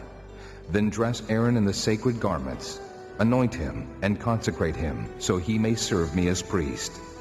Bring his sons and dress them in tunics. Anoint them, just as you anointed their father, so they may serve me as priests. Their anointing will be to a priesthood that will continue for all generations to come. Moses did everything just as the Lord commanded him. So the tabernacle was set up on the first day of the first month in the second year. When Moses set up the tabernacle, he put the bases in place, erected the frames, inserted the crossbars, and set up the posts. Then he spread the tent over the tabernacle and put the covering over the tent, as the Lord commanded him. He took the testimony and placed it in the ark, attached the poles to the ark, and put the atonement cover over it. Then he brought the ark into the tabernacle, and hung the shielding curtain, and shielded the ark of the testimony, as the Lord commanded him. Moses placed the table in the tent of meeting on the north side of the tabernacle, outside the curtain, and set out the bread on it before the Lord, as the Lord commanded him. He placed the lampstand in the tent of meeting opposite the table on the south side of the tabernacle, and set up the lamps before the Lord, as the Lord commanded him. Moses placed the gold altar in the tent of meeting in front of the curtain, and burned fragrant incense on it, as the Lord commanded him. Then he put up the curtain at the entrance to the tabernacle. He set the altar of burnt offering near the entrance to the tabernacle, the tent of meeting, and offered on it burnt offerings and grain offerings, as the Lord commanded him. He placed the basin between the tent of meeting and the altar, and put water in it for washing. And Moses and Aaron and his sons used it to wash their hands and feet. They washed whenever they entered the tent of meeting or approached the altar, as the Lord commanded Moses. Then Moses set up the courtyard around the tabernacle and altar, and put up the curtain at the entrance to the courtyard. And so Moses finished the work. Then the cloud covered the tent of meeting, and the glory of the Lord filled the tabernacle. Moses could not enter the tent of meeting, because the cloud had settled upon it, and the glory of the Lord filled the tabernacle. In all the travels of the Israelites, whenever the cloud lifted from above the tabernacle, they would set out. But if the cloud did not lift, they did not set out, until the day it lifted. So the cloud of the Lord was over the tabernacle by day, and fire was in the cloud by night, in the sight of all the house of Israel during all their travels.